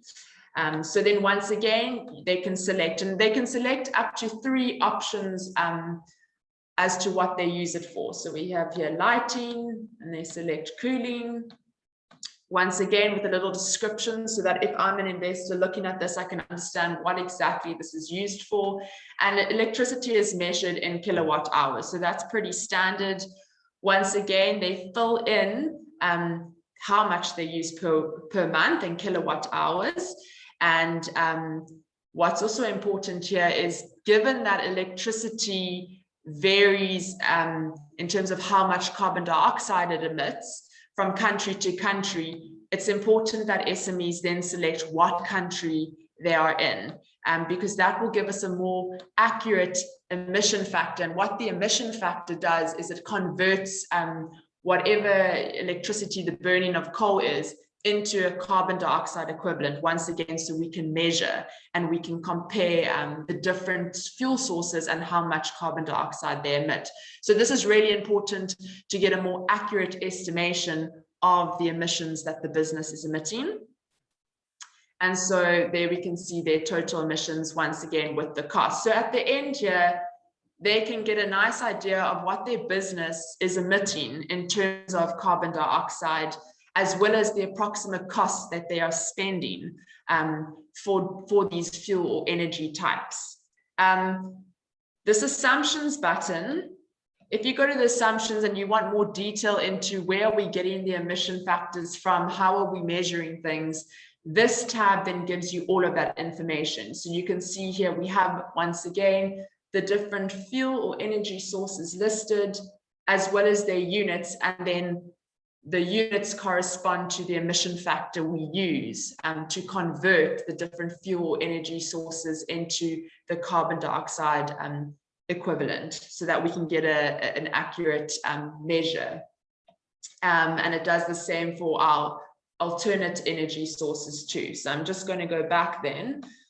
So once they've done that step of the tool, their calculations, we have it all recorded here. So depending on the time period they select, as you can see, it's automatically being filled in how much emissions each fuel or energy source is emitting per month, as well as the total costs. We put in a couple of reflective questions for these SMEs so that they can then think about their fuel sources. So for example, for them to be able to identify what fuel or energy source is emitting the most GHG emissions. And then in that case, is there anything that the business can do to reduce the amount of carbon dioxide that is emitted, as well as reduce the cost, because cost is another issue in these energy and fuel sources. And then once again, should the business implement these actions? And so you can see already that this ties in nicely with the previous toolkit with that more detailed cost benefit analysis. So this is the very basic step of this toolkit, which essentially establishes the business's carbon footprint.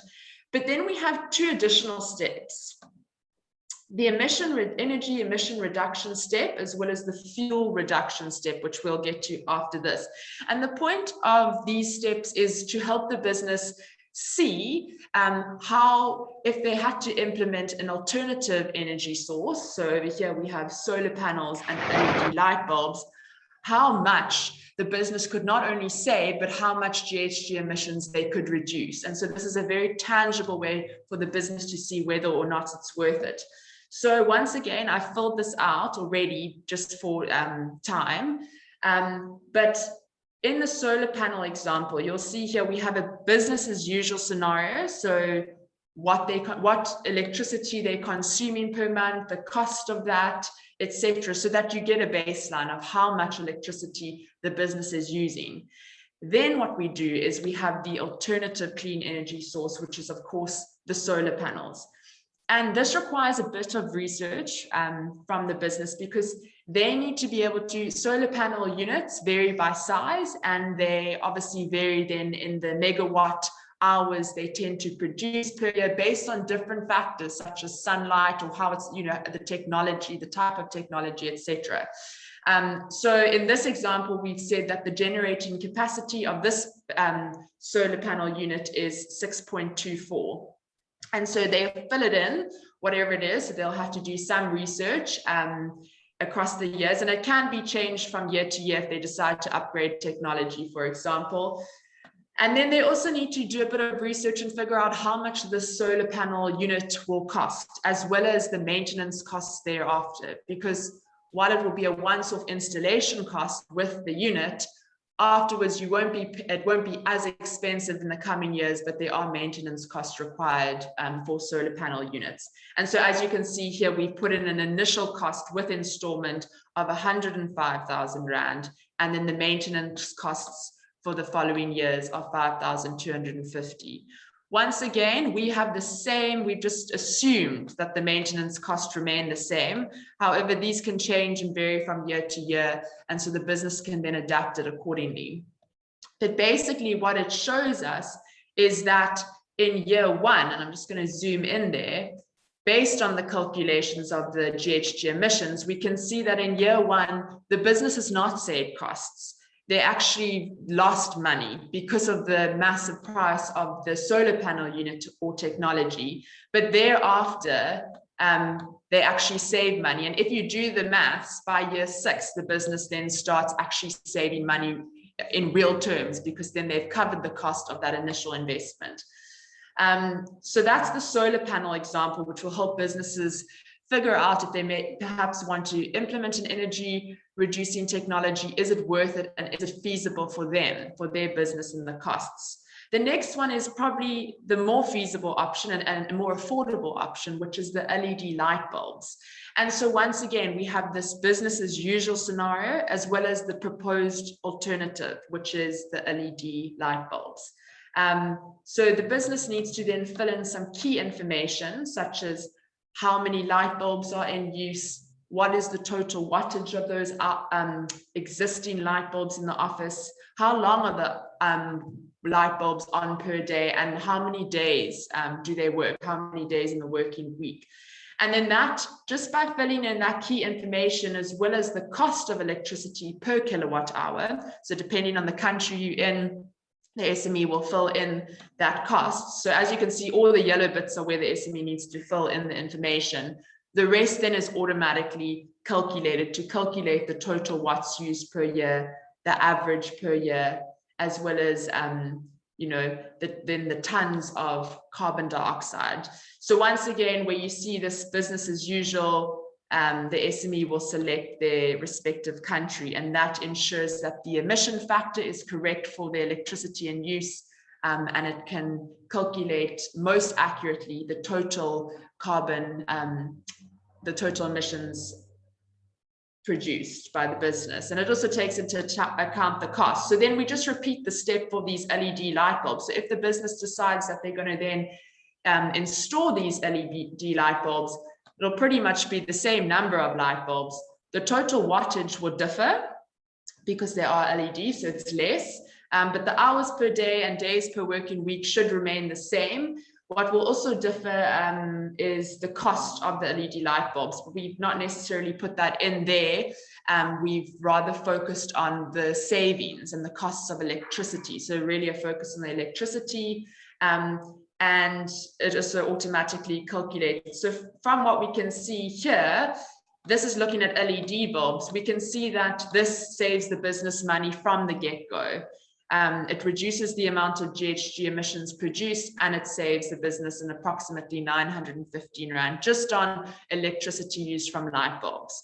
So from that, the business can decide, okay, it makes sense to implement this measure.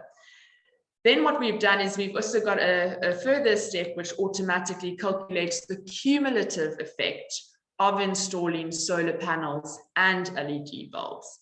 And once again, we see that we're saving approximately 16 tons of carbon dioxide per year just from installing a solar panel unit and installing LED bulbs. And so then when you're looking at the cost save, you can see once again, year one, we add a negative, but that's because of the cost, the substantial cost of the solar panel unit or system. But thereafter, the business actually ends up saving money, and after year 6 breaks even and starts to really save money in real terms.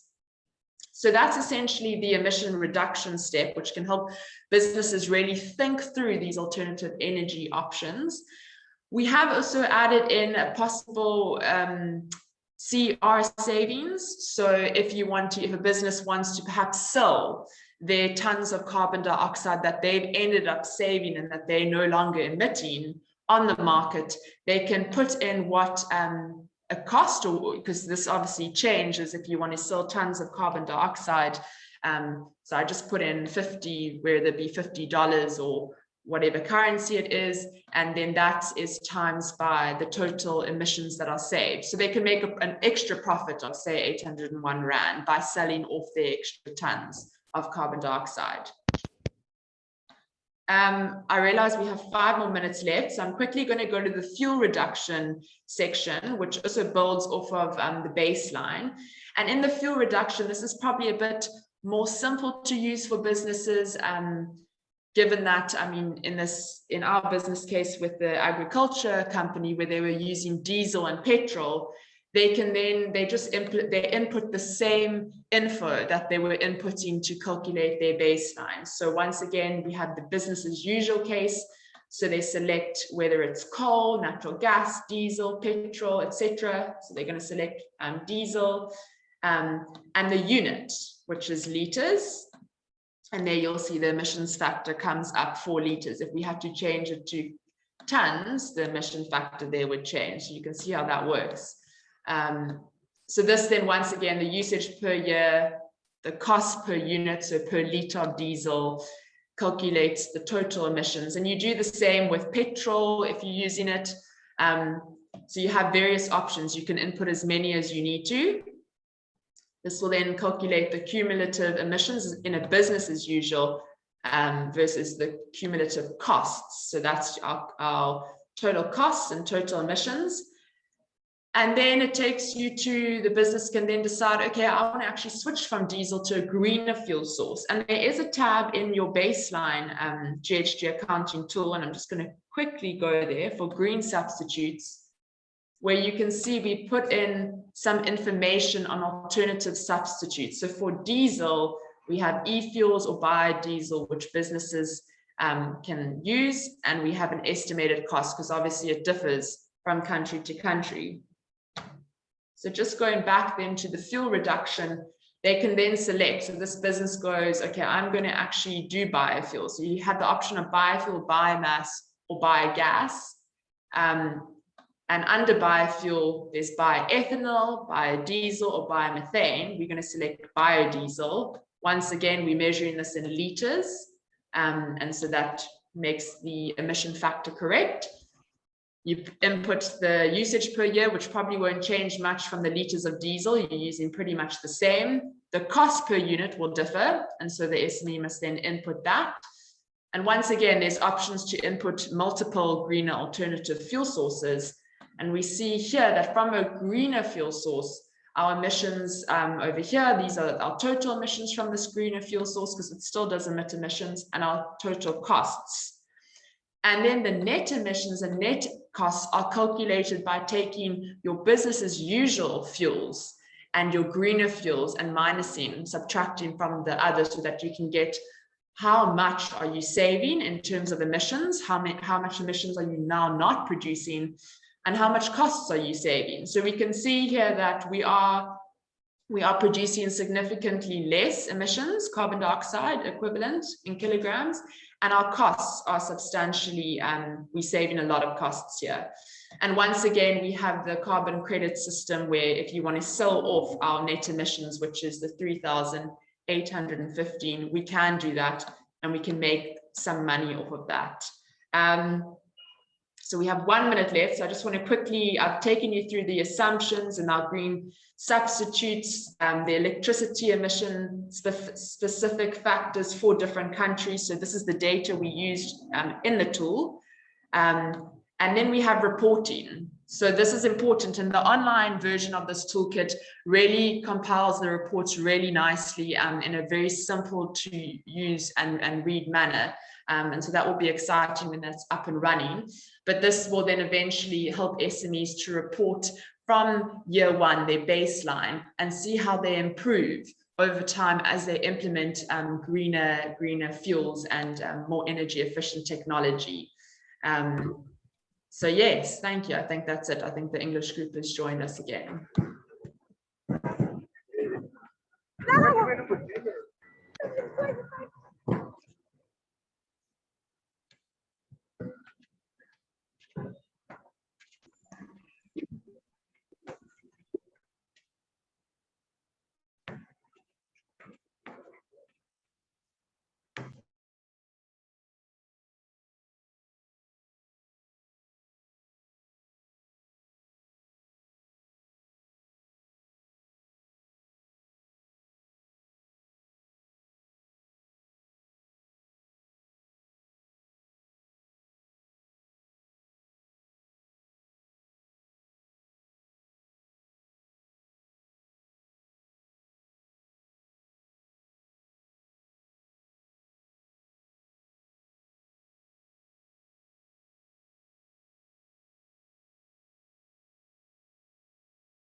Hi, James. Are you back in the main group?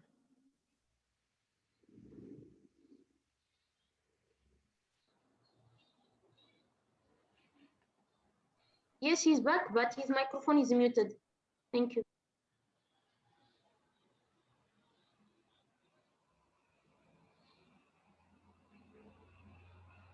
Hi, James. Do you hear us? Do you have any challenges with your microphone? Yeah, it looks like. Let me do something, please. Okay.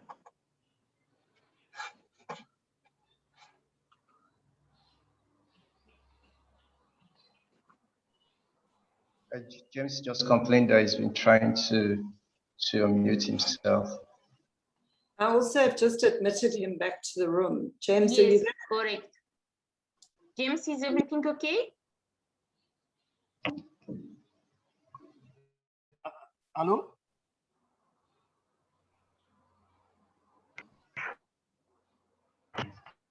Anyway, I think James, his audio. Want to welcome everybody back to the main room. Hello, are you here?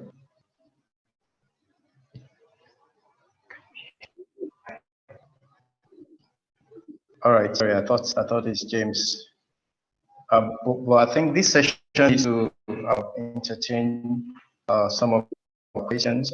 If we do have any question, I know some challenge trying to connect and maybe thinking of with the right interpretations, but we could to do this now. I don't know if you can. Linus, your network is poor. I see James is back in the call. James, can you hear us, and can you say something so we see if your microphone is fit? He is unmuted, but he can't speak.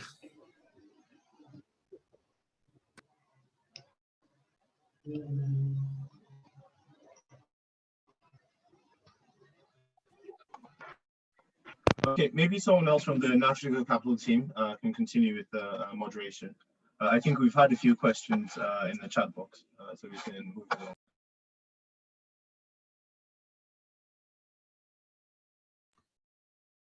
along. Thank you very much. Maybe I should just take it from here. I will say that rather than looking at the questions in the chat box for now,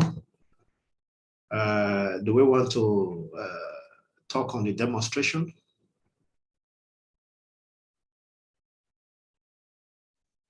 James, you are back now. If you can hear me, why don't you remove yourself and relog in?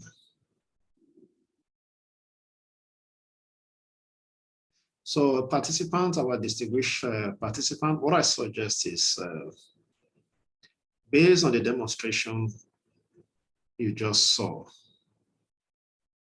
we need your feedback on that. How easy will it be for you to use? What do you envisage to be your challenges?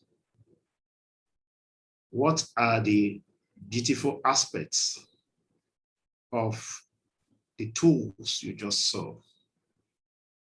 Going back, how will you be in position to use them? So if we look at it, you also have other things in mind, please. We want everybody to go away with a better idea. Teresa is raising up her hand. I suggest you unmute her to, she can speak. Please go ahead, Teresa, Lawal.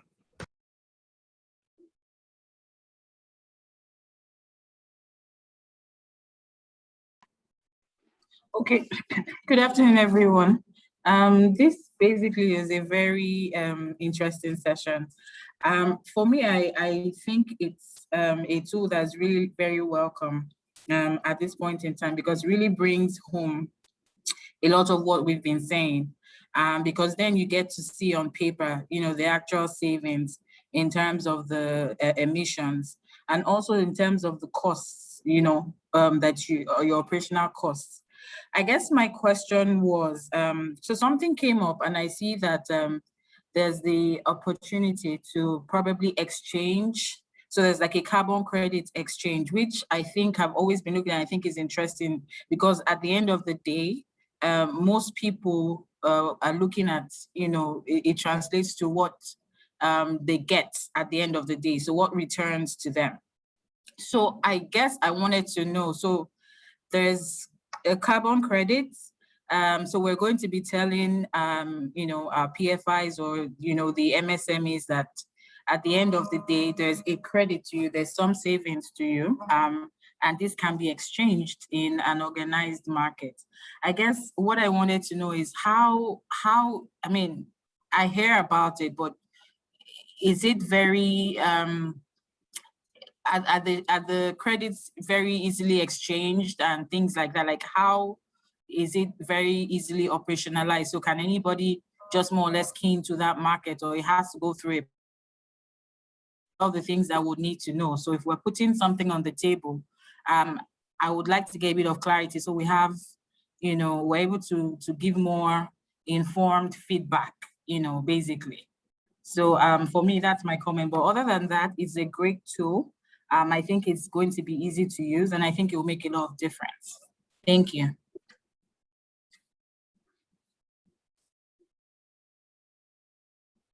Thank you very much. Belinda, I think we take a pool of questions and then they can be responded to. Yeah, so, that's fine, Eugene. Thanks. Yeah. So do we have more comments, please? Observations? CD? Yeah, please go ahead. Unmute yourself and speak. Alioni. I hope I'm calling your name well.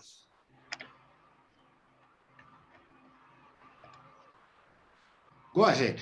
You have already unmuted yourself. Monsieur Seydi, allez-y, parlez. On vous donne la parole. Merci.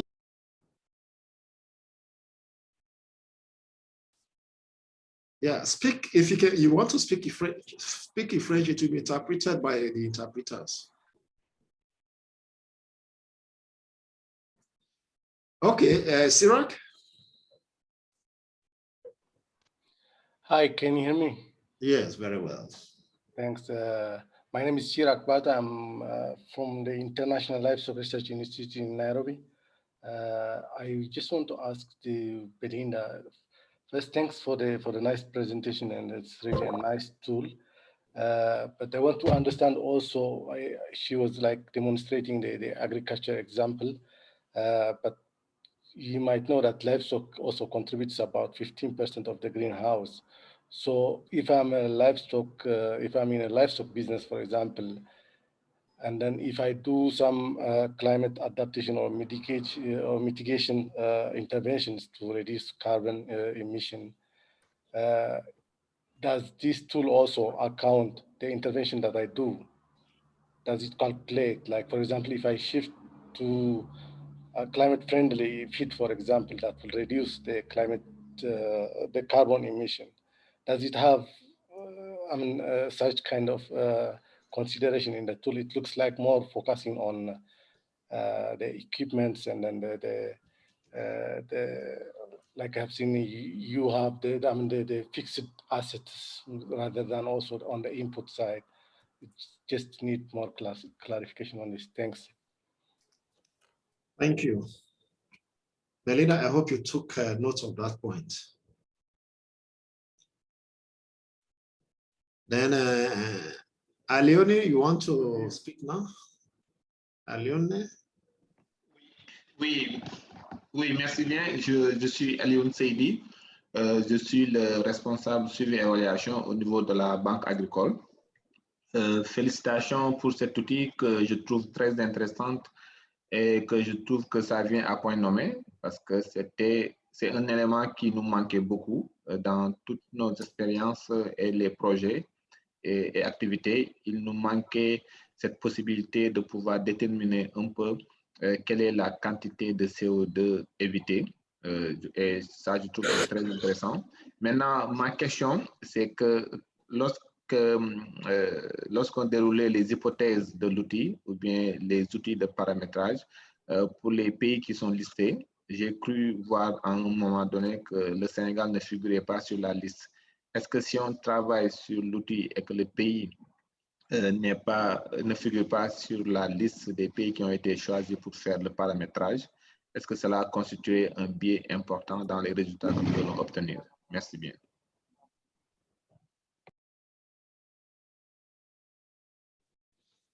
Thank you very much. Belinda will respond to that as well. Then Udo Wilson, in the event that I'm not able to call your name properly, please, I know you'll be kind enough to forgive me. Please go ahead and speak. Thank you so much, Mr. Eugene. Yeah, I'm sorry, my name is very different every time. It's maybe difficult to pronounce, so I understand. So my question is about the tool.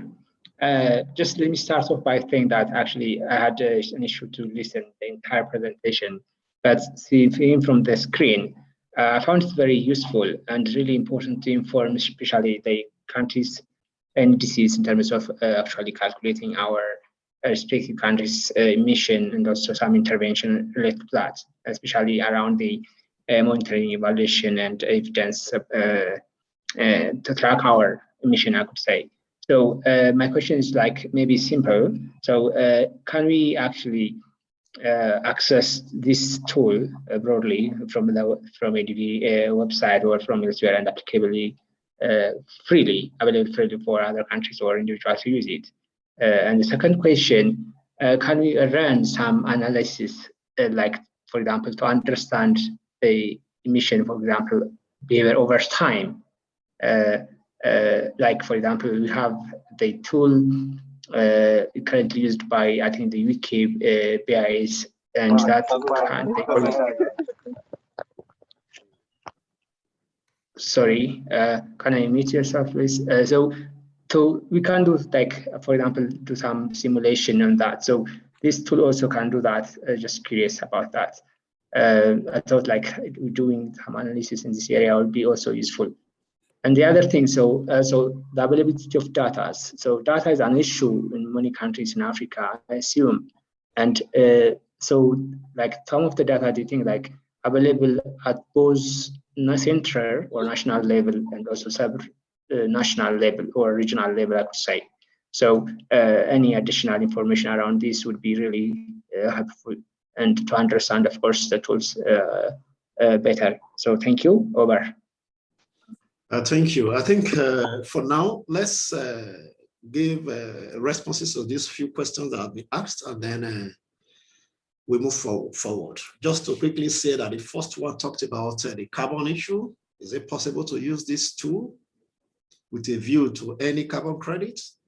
And then the second one was, first and foremost, praising the tool, and then asking the possibility of the use in Senegal, for instance. There are pilot countries. Anyway, Belinda will speak on that.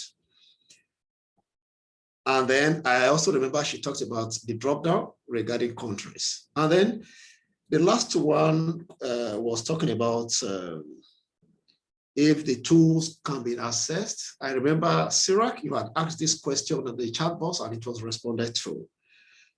And then you had also talked about the simulation idea as well as the data challenge. So Belinda, please. Thanks, Eugene. Yeah, thanks very much. I'm going to answer, and Sarah, please just put your hand up if there's something I missed or if there's something you'd like to add. And also to say, Mr. Antenna, I didn't get all of your question, but I'll try my best. So to go to Teresa's question, is it easy to trade carbon credits in the market? The short answer is no, but it's a space that has been opening up, but usually this has to go through a facilitated process. Originally it was through the clean development mechanism, was how we exchange carbon emission reduction credits. That's opened up. And then Africa's been working on carbon exchanges, etc. I think, what your question really made me think about was it might be useful to put some of that information in the tool. But I want to just say that the point of the tool in that particular regard, so one aspect is, and it's one of the reasons we did it, is people will not only save CO2, often when they save CO2, they're also saving costs. And so that was why the tool was structured in that way, so that people could do exactly what you say, Teresa, and that is have a look at what their own returns are. So a cost saving, I think, will be a big driver and a big deciding factor for a business in terms of whether or not it decides to go down the carbon emission reduction route. I think the cost savings will be a big driver. That being said, one of the points of highlighting the CER, the carbon emission reduction potential, is so that people could exchange carbon credits for money. And the point would be then to access climate finance, and usually through an intermediary, such as an African Development Bank, etc. And hopefully these carbon exchange mechanisms improve over time, as they have been. But I would say that it's definitely, I mean, I'm a small business. For me to walk out into the street tomorrow and try and sell emission reduction credits, if I had them, would not be a straightforward process, and I don't want to pretend otherwise. But it's definitely improving. To Surak's question, Surak, sorry, I might be saying your name wrong. I'm sorry in advance, Ilri. Yeah, I mean, your real question was around, can the tool calculate? I think you mean methane reductions because of improved livestock management activities, and you're right. Methane is the biggest greenhouse gas of the six. It's the highest emitting. Or it's got the highest emissions factor, and it's also livestock and methane type activities in Africa are very high. We have not built that into the toolkit at the minute. When we were in discussion with the AfDB around, can we strengthen the greenhouse gas carbon footprint accounting, toolkit, one of the things that we all realized was that we couldn't make this toolkit everything to everybody. And so you've seen, the energy efficiency and the energy use and fuel use focus in the carbon footprint toolkit at the moment. It would need to be strengthened.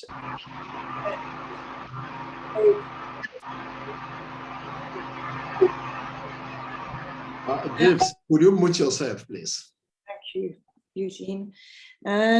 So that's not there at the moment, but there's obviously the facility to do that. In the beginning, we hadn't factored in as much as is in there at the minute, and this could be done going forward, but you will not be able to go and use it tomorrow for your average livestock activity. And then Mr. Sedi, the MME person from AgriBank, is not having a country like Senegal, the others, a bias. Remember that the option is to, if the countries are not there, it's because we couldn't put them there. The information wasn't readily available. But there is the option to choose Africa, and then you get a generic calculation. So it's less accurate, maybe, in terms of your Senegal example, but it's still going to give you a very good idea, excuse me, of whether or not this is worthwhile pursuing. So I don't think it's an important bias, but I understand the frustration of not always having one's country readily available. And then Mr. Antenna, and all of you, thank you for your feedback. It's always good to hear. I didn't get all your questions, but I think one of them, there were a couple, one of them was about data availability. It's something we struggled with, and data is always an issue, but we've put a lot of, as you probably would have seen in the presentation and in the demonstrations, there's quite a lot of resource material built into the tool, and there's quite a lot of data that people can use in terms of best available data, and the tool builds that in. So if it's calculating an emission factor, it either uses a generic one for Africa, for example, so also going back to the previous question, or a country-specific factor if that's available. But basically, you're still able, the tool's helping you to apply the best available data. I think the issue with data often comes in, especially for smaller enterprises, smaller SMEs, is they don't always have a handle on how much they're paying for gasoline or paraffin or electricity or whatever it is every month. They don't always know. And if they do go and find out, they're able to find it out, but then do they always track that? So if you're running your electricity off a prepaid meter and you're buying electricity vouchers, for example, do you always keep that information? Do you throw it in the dustbin, or does it come on an SMS or a WhatsApp and you don't keep track of it? That kind of data, I think, is our bigger challenge. Is people keeping track of their own business information? And this often they're required to do so because the bank makes them, through a loan compliance facility, for example. I think businesses often don't, or if they're having to undergo an annual audit like we do, then we keep all this information, but often people don't. And I think that's one of the biggest challenges. Eugene, I'll stop there. I know I've missed a couple of questions, but let's push on. Thank you. Yeah, thank you. Just to quickly add regarding the carbon trading, Natural Eco Capital is in collaboration with Carbon Trade Exchange. It's the world's first voluntary carbon online exchange. So we can talk more on this. It's an electronic spot exchange where buyers and sellers trade cash for carbon offsets. So that it could support your program if you have credit to sell. So it simplifies the process of buying and selling carbon offsets. And they provided the only liquid, transparent, and secure marketplace for the voluntary carbon market. So we can provide you further information on this. Aziz, you have a question? You are raising up your hand, please. Let's go ahead. Let's take a few more questions and then we can go back to the remaining questions. So James, just be ready to ask the questions in the chat box. Aziz, you are raising up your hand, please. Go ahead. You unmuted yourself and you wanted to speak. Please go ahead.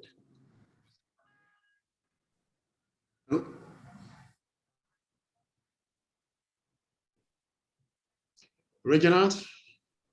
Allô, je peux? Okay, fine. Oui. Go ahead. Merci. Donc, c'est Abdou Aziz Diédiou, donc de la Banque agricole. Je participe à la rencontre avec mon collègue Alim Sedi, en charge donc, du volet suivi et évaluation. Donc, je suis le point focal environnement. En tout cas, merci pour cette présentation. En tout cas, cette session nous intéresse à plus d'un titre, d'autant plus que nous sommes la deuxième entité accréditée du Fonds vert climat pour le Sénégal. Et présentement, nous sommes le delivery partenaire aussi du DCF pour la mise en œuvre donc, du readiness sur le développement d'un portefeuille de projets climat, aussi bien pour le secteur privé que pour le secteur public. Donc, cet outil, je disais que ça nous intéresse, d'autant plus que dans le cadre des projets qu'on va accompagner, dans le cadre du financement, en tout cas des projets qu'on va accompagner, il est important pour nous de se doter d'un outil qui nous permet déjà qui nous permettra de faciliter les reporting qu'on aura à faire sur les bilans d'émissions. Et justement, la question donc, de l'enregistrement des gains d'émissions, des émissions évitées, c'est une question qui va revenir. Et forcément, il nous faut avoir dans la banque un dispositif qui nous permet, disons, de faciliter cela. Alors, ma question en partie est prise en compte par les réponses que vous avez apportées. Est-ce qu'on aura à disposition cet outil, oui ou non? Est-ce qu'on aura à l'acheter? Quelles sont les implications financières? C'est déjà très bon de savoir voilà, comment on peut disposer déjà de cet outil et nous permettre de mieux comprendre donc, son fonctionnement. La deuxième question, c'est que dans le cadre des bilans d'émissions, en termes de gouvernance propre, rapport en tout cas à la politique ESG. Et il nous faut déjà reporter, donner en tout cas notre contribution propre en tant que banque dans le cadre de l'empreinte écologique, notamment sur voilà, l'électricité que nous utilisons, sur la gestion des eaux, sur l'élimination de nos déchets. Ça, c'est un aspect. Est-ce que cet outil prend en compte cette contribution interne? L'autre question, c'est comment aujourd'hui cet outil pourra nous permettre aussi de reporter notre contribution par rapport à l'atteinte de la CDN, d'autant plus que nous finançons des projets sur l'adaptation, des projets sur l'atténuation. En quoi aujourd'hui cet outil pourrait prendre en compte notre contribution par le financement de ces projets-là, l'objectif donc de la CDN. Merci beaucoup. Voilà mes deux questions. It's okay. Thank you very much. Thank you very much. Because we already Thank you, Dr. Itua. Yeah. Thank you very much. Whatever questions, sorry, ladies, please hold on. Please, we still have our opportunity for question and answers. So what I'll suggest here is that we quickly move on to the next session. Whatever, we know you have additional questions, please put them in the chat box. We will harvest all of them and respond to them. Ladies and gentlemen, it is my pleasure to introduce our next speaker, who is going to talk to us on climate and environment finance at the African Development Bank and Trust Funds. He is the manager, climate and environment finance. He is the manager, climate and environment finance, AfDB. So like I've said, he'll be talking to us on that subject, climate and environment finance at the AfDB and trust funds. Ladies and gentlemen, welcome Mr. Gareth Phillips. Mr. Phillips. Thank you very much. I hope you can hear me, Eugene. Thank you very much indeed for the introduction. Loud and clear. Loud and clear. And tell me, Eugene, can you see my slides? Yes. It's coming out very beautifully. And are they in presentation mode? Yeah.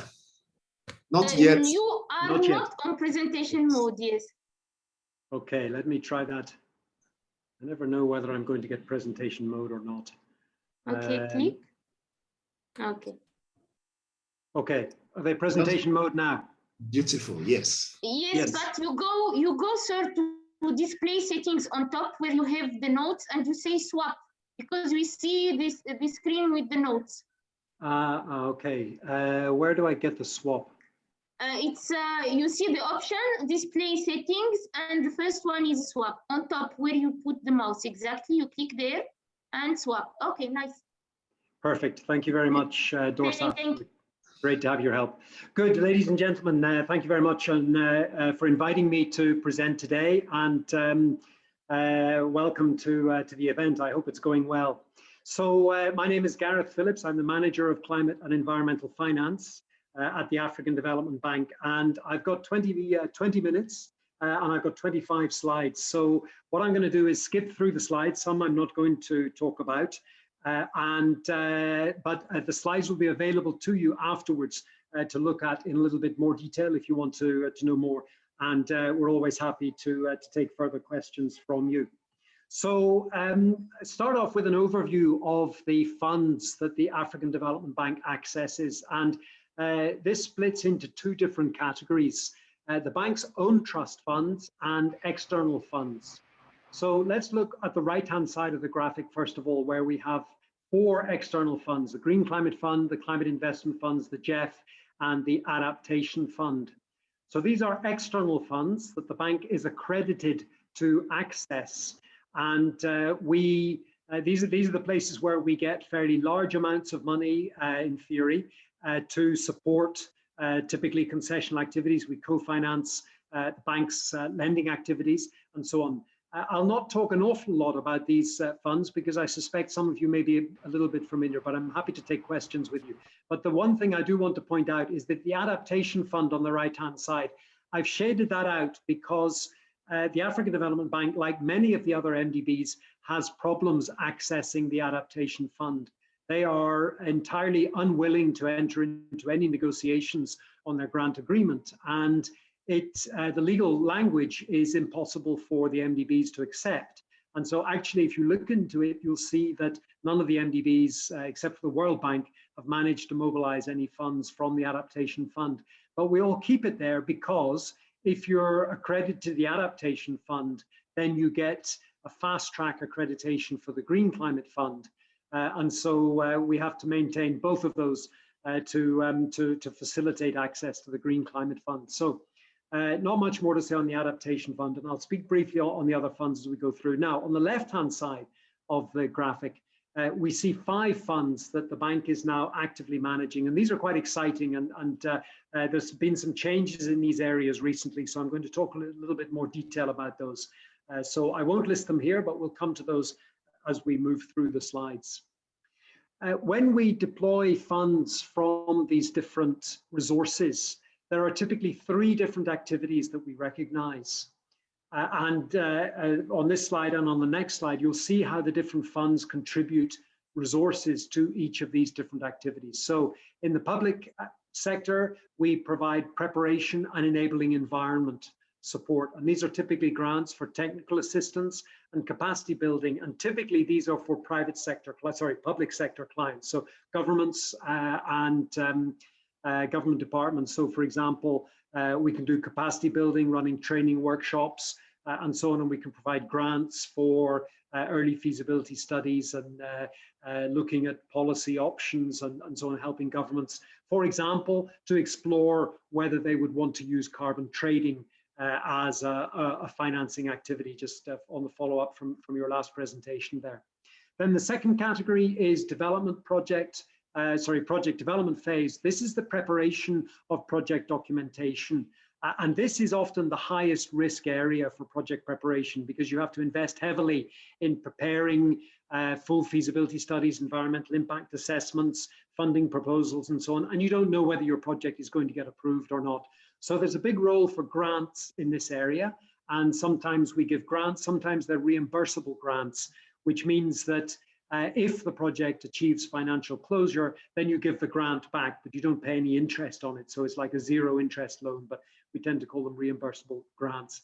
And then the final area is the project finance phase. And here we bring the full range of instruments to play: grants, loans, sovereign guaranteed loans, senior concessional loans, subordinated loans, and indirect equity, junior equity, and recently results-based payments is another instrument that we've started to use. So these are the 3 phases that we recognize. And if we now overlay some of these funds against these 3 phases, you start to get a picture of where you can go to get finance to help you at these different stages. And I realize now you don't necessarily know what all these logos mean. If I hover my mouse over this one, this is a new logo for SEFA, the Sustainable Energy Fund for Africa. This is the Climate Investment Funds you can see. This is a new logo, still provisional, for the Canadian AfDB Climate Fund, which I'll talk about in a minute, ClimDev, and the Africa Climate Change Fund. So these are 5 sources or 5 funds where you can get grants and technical assistance for project preparation and enabling environment, typically in the public sector. Then it widens out a little bit more for the project development phase, and we add to this now the Africa Water Facility, the Green Climate Fund, and GEF, Global Environment Facilities. So these are the funds that can give grants and TA support for the project development phase. And then, of course, the most interesting phase is the project finance phase. And here you see there are only some funds that give grants. So SEFA, the Sustainable Energy Fund for Africa, Climate Investment Fund, Africa Water Facility, GEF, and Green Climate Fund give grants and technical assistance for project implementation.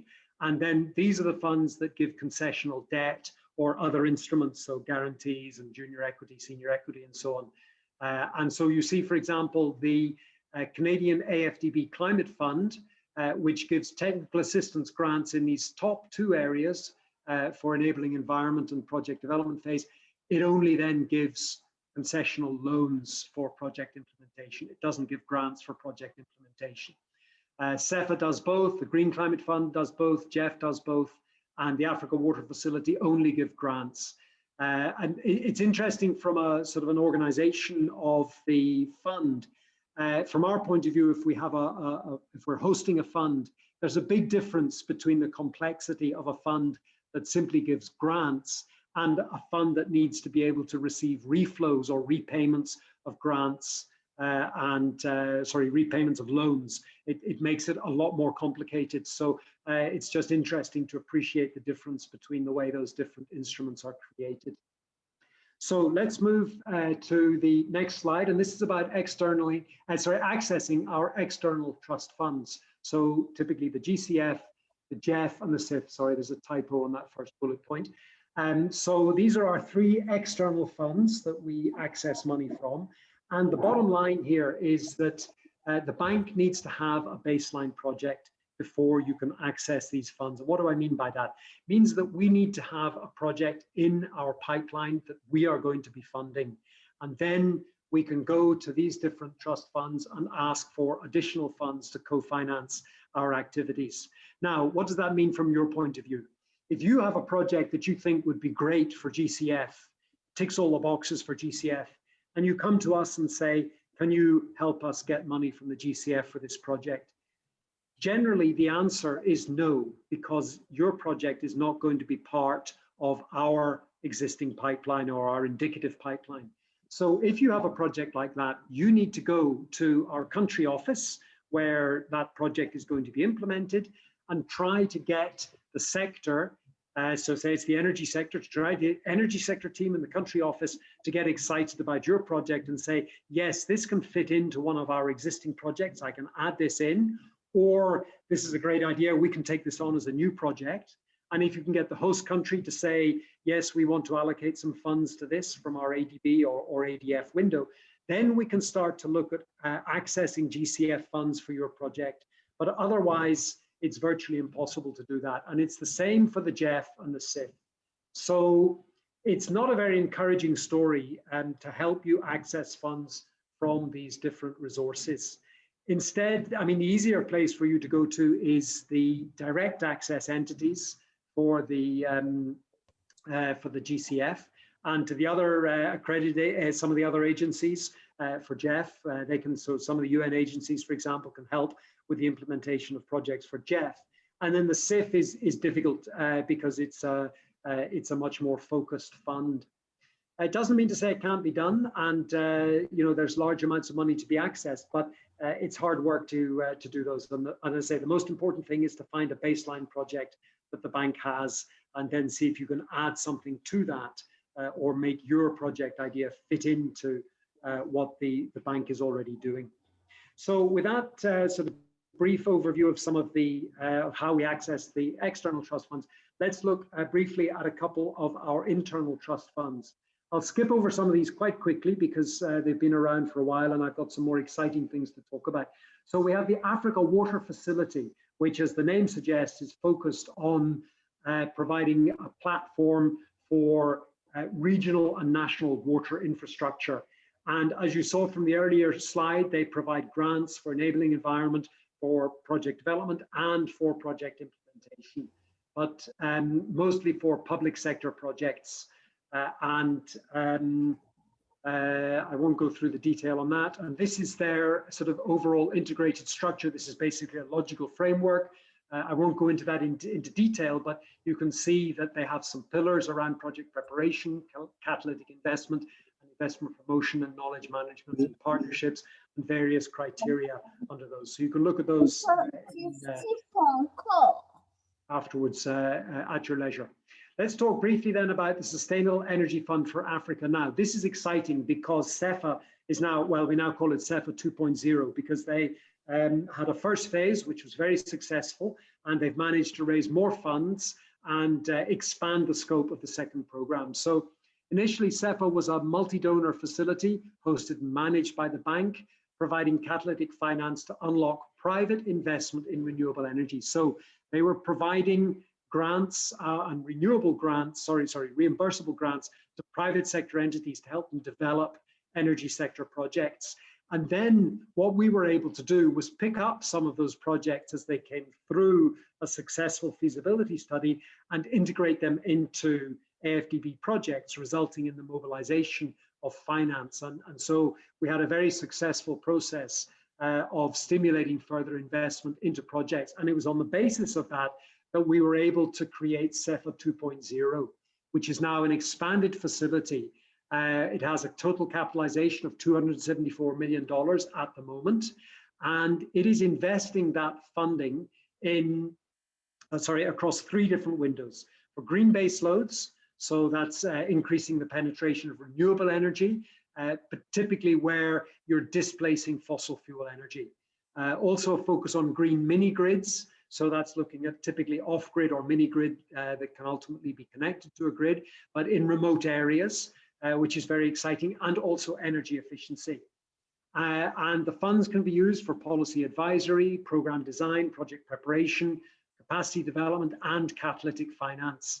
And then on the right-hand side, you see some targets: 7.5 million new connections, 3,000 megawatts in renewable energy capacity, million megawatt hours per year, and total investment of $5 billion mobilized. So you can see when you look at the capitalization to date of 274 million, to get to 5 billion, that's a massive leverage ratio. I think that might be about 40 times, which is very ambitious, but it reflects how catalytic this finance can be to facilitate private sector investment into some of these areas. And it's a really exciting space because in many countries in Africa, renewable energy and green mini grids are becoming almost attractive, and it just needs a little bit of additional finance, for example, to help with the feasibility studies and to help with these high risk elements before you could really unlock finance into projects that have good returns on them. So CEFA is a really exciting space, and lots of interesting stuff going on there. And that's some of the donors that are contributing to CEFA, to whom we give a big thanks. Let's move on to the Africa Climate Change Fund. When I joined the bank 6 years ago, this was just getting started. It was a single donor trust fund from Germany, but we've now managed to attract 4 more donors. So it's a multi-donor trust fund now, and it is capitalized at about 24 million. So we're slowly and gradually increasing the size of this fund, which is quite exciting now. The ACCF provides small grants to support governments, non-governments, activities, but it's not for profit-making companies. So it's not for private sector companies. But sometimes we can work with private sector companies who can find a non-profit entity that can take things forward. And if we give the money to a non-profit entity, they can then contract with the private sector entity to do the work. So, you know, in the end, money can end up going to the private sector, but it needs to go through a not-for-profit in the first instance. And the main objective of ACCF is to scale up access to climate finance. So we're helping, for example, with the accreditation of direct access entities, and we're helping some of them prepare some of their project concept notes. And ultimately, we may also help with the preparation of full funding proposals, because it would be great if we could show that one of the entities that we supported got a project approved by GCF, for example. We're doing South-South community of practice amongst DAEs. We also have done some innovative adaptation and mitigation projects. So there's some detail there on the sorts of eligible activities that we can help with. In the outside circle of that graphic, you can see, you know, we can pay for communications, consultants and experts' time, regional international meetings, transportation, and so on. But for example, we don't pay salaries. You can't use the money to pay for salaries of staff in an NGO, but we can support the time of consultants. And then in the inner circle, you can see the kinds of institutions we support: NGOs, African regional institutions, research institutions, and also departments of the African Development Bank. Now, what's been exciting with ACCF is that we recently raised more money from Canada, from Global Affairs in Canada, so from the federal level, and also from the province of Quebec. And we've used that money to open a demand-driven window, which responds to specific needs of undercapacitated applicants, because what we noticed was that even though we're trying to reach out to help sort of less capacitated countries, we were still getting countries that weren't able to complete the process. So we wanted to be able to pick out some specific projects. So we created this demand-driven window. So that's now in the process of appraising some projects. And we are just about to launch our third call for proposals, which will focus on gender and climate. That's using the money from the Canadian government. And some of you may know Canada has a very strong affirmative action on they have a feminist international assistance policy, or FIAP. So that third call for proposals is responding to their focus on gender. So that's very exciting, and we're going to be launching that imminently, if not this week, next week. This is just a very quick overview as to where our projects are. Obviously, we're interested to do more projects in countries where we haven't got existing projects. You can see there briefly just some of the range of the activities that we are working on. I'm going to skip over ClimDev Special Fund because I suspect I'm running out of time, and go to the Canada AfDB Climate Fund. So this is, and I have to note that this logo is provisional. The Canadians haven't yet approved it, but we hope they will, because I think it's very nice. This is a very exciting fund, and we think if we can make a success, it can be scaled up quite quickly. The Canadians basically have lent us $100 million and given us $10 million. So they've lent us the $100 million and said, you can lend this to public and private sector projects with gender and climate impacts. Now that's exciting because there's very little concessional funding available to lend to private sector projects. But we know it can be highly catalytic, and we've seen that, for example, from the climate investment funds and the Clean Technology Fund. So we're very excited to have this money, and they've given us $10 million for a TA facility to help prepare project documentation. So we anticipate we're going to have around about 10 projects where we're going to lend approximately $10 million to each one. And that has to be done alongside bank co-financing. So like the GEF and the GCF, these projects have to be financed by the bank. So the bank needs to be putting in money, and CACF can come in and put an additional 10 million, but that can be at quite a concessional rate. And with a longer tenor, we have quite a lot of flexibility over the length of time that we can go for paying that back. The projects need to be strongly additional. So don't come with solar power from North Africa, because, frankly, that is becoming business as usual. But, do come with challenging renewable energy or adaptation projects in the Sahel or in sub-Saharan Africa, in LDCs and so on. So that's a really exciting facility.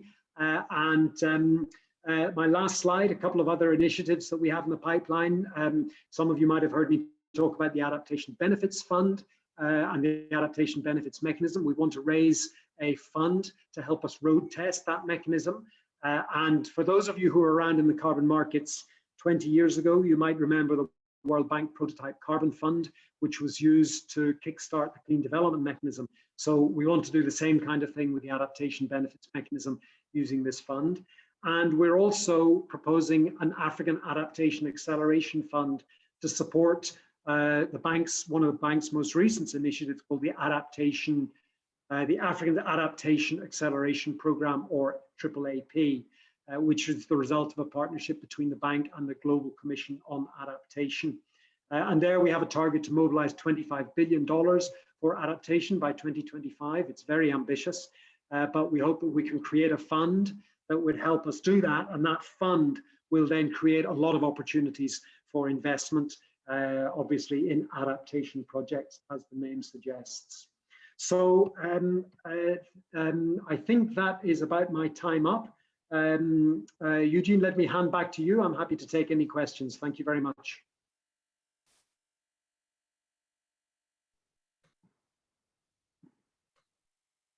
Brilliant presentation, Garrett.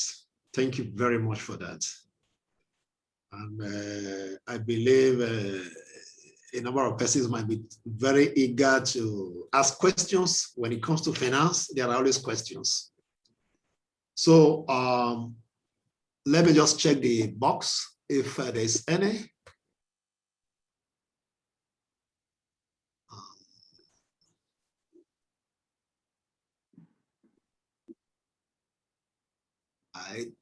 I can't see any for you, but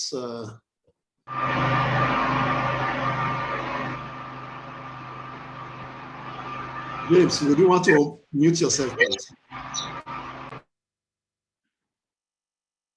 I can't see any question. Has his hand up. Okay, yeah, okay. Alioni, please go ahead and ask your question.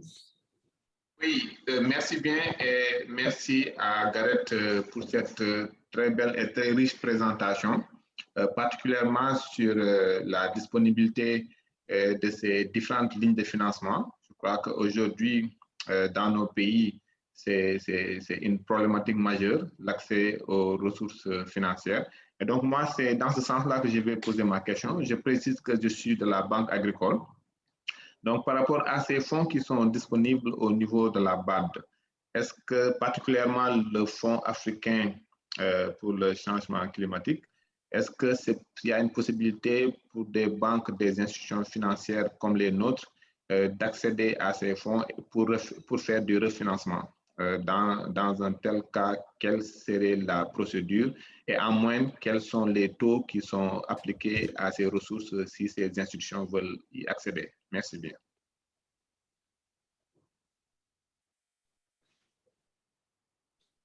Okay, let me take a second question from Belinda, and then I can answer both of those. Yeah, Belinda?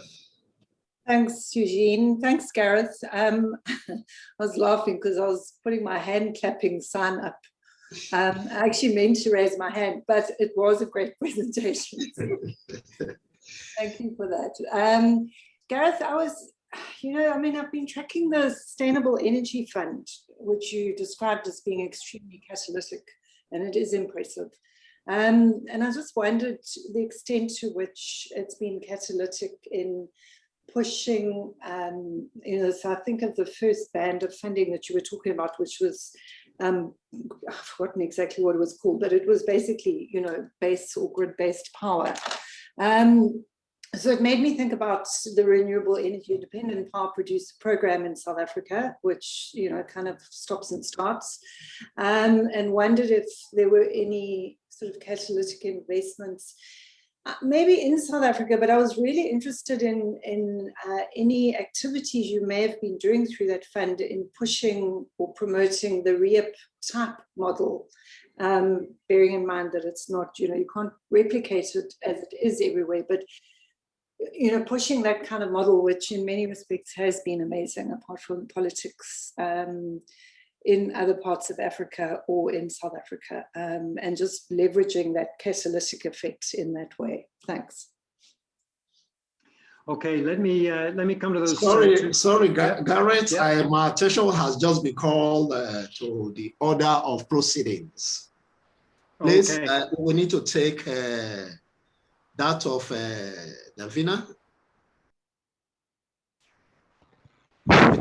The next model after yours, we will take that and then we will come back to the questions. Come back to the questions after that. Yes, okay, very good. Thank you. We just appeal to you to just exercise a little bit of patience so that we'll be able to do this. Now, we'll be looking at African Financial Alliance for Climate Change. She's the principal program coordinator at the African Development Bank. In fact, she coordinates the African NDC Hub and African Financial Alliance on Climate Change, AfDB. Ladies and gentlemen, permit me to welcome Davina Melingi Uwela. Davina? We are all ears. Eugene. Yeah, thank you so much. Thanks, participants. I hope you can hear me well. I just put on my video so you can see me. Maybe I will. Hello? Yeah, we can see you. We can see you. But just to save, because of the bandwidth, yes. So we can see you. Okay. We encourage, if you're able to turn the video off, please. Thank you. Right. Yeah, just done that. Let me see if I can share my screen. There we are. And yeah, we can see it. Yeah. Just to slideshow now. Okay, just give me a minute to do that. I don't seem to. Okay, which one is there? At the top. Yeah. Okay. Let me see. Top. Move to the middle after animations. After by the next one. No, up. Up here on the layer. Oh dear. The same got it. Okay, great. Fine. Sorry about that. Okay, so talking about the Africa Financial Alliance, just like Eugene just mentioned, I'm the coordinator of this. I'll call it a platform. You may recall if you are in the if you started the workshop yesterday, that the bank representative, both Hamdu and Stefan, mentioned this platform, which is the Africa Financial Alliance on Climate Change. We call it a platform because it's not a trust fund, just like Gareth was presenting, or even a project. So it is our channel for communication to sectors like yours in the financial sector, and we cut across the whole financial industry. And to make the business case, most of it will echo what we had from the first module, as you can see on the current slide, why this is something that we should focus on as the African Development Bank and really as the African continent, looking at that deep red climate risk and or vulnerability. This is a 2017 index, but if you go on the right side, it's still the same up to pretty much even this year. Now, for the financial sector, why is it important? And this again were repeated through the presentations that we've had thus far in terms of physical risks and even transitional risks that affect businesses in the financial sector. And so that's why it is important that the financial sector gets very implicated into this process. It's very good that today there was really practical experiences on what it means to get involved. Because oftentimes, and again, this has been a challenge in the platform, is to get the conversation going because of not understanding the back work. And so when you look on the right side, the physical impacts, direct physical impacts on the sector are listed, but there are also transitional risks, as was presented yesterday. In terms of policy change, as you've seen, there's a whole lot of concerns of stranded assets as policies change, as divestitures come on board. Now, let's look into the opportunities that the AFAC brings on board. Again, as was, I think, mentioned, is the concerns on the risk side of things in the real estate, that there's likely to be risks in terms of flooding or even droughts to the tune of $35 trillion. And then there's also concerns of fossil fuel divestitures. I was reading, I think, a day or two that Total is even rebranding to Total Energies, trying to push investments into renewable energies. And so for the financial sector that is holding resources in an asset like Toto, that has to be, as asset managers, that has to be something that has to be on the table looking forward in terms of stranded investments. And then again, on the impact side is the level of impact investment into sustainability. We are now at 715 in terms of volumes of assets that are in the green businesses. And so as a strategic player in the financial sector, those are some of the things that need to be looked at. Same as in the green bonds market. This is one market, as I think the first presenter noted, that has grown exponentially because of the demand. And again, because of the politics that is pushing the demand. There's a whole lot of asset owners who are into coalitions that are pushing their capital into sustainability. And because of that, the green bond market has expanded to those levels. Now, specific to the African continent, because that is where our focus is looking at the NDCs, because the NDCs are basically, eventually when they are well articulated, there will be the business plans at a country level in terms of green investments. To date, they're estimated to be a 3 trillion investment opportunity by 2030. And so for somebody looking for new areas to invest, that is one area to look at. And especially as the audience today being the development bank, that is something that needs to be paid attention to. And I guess in our next phases of training, we shall maybe aim to unwrap NDCs so that the financial sector understands what an NDC is and what is what the opportunities therein. Now, another one is if you look into the sub-Saharan cities by 2030, they have a $1 trillion investment opportunity. Same with renewable energies. And now again, down below is the bank's green climate finance target. So all these opportunities that we think can be leveraged by an active and very involved financial sector. Again, here we look at the opportunities at a sector level, really speaking on what the continent has. Very clearly, Africa has the last existing arable land in the world, estimated that 60% of the arable land that is still available is on the continent. And so those are areas that need to be looked into and prioritized in terms of allocating capital.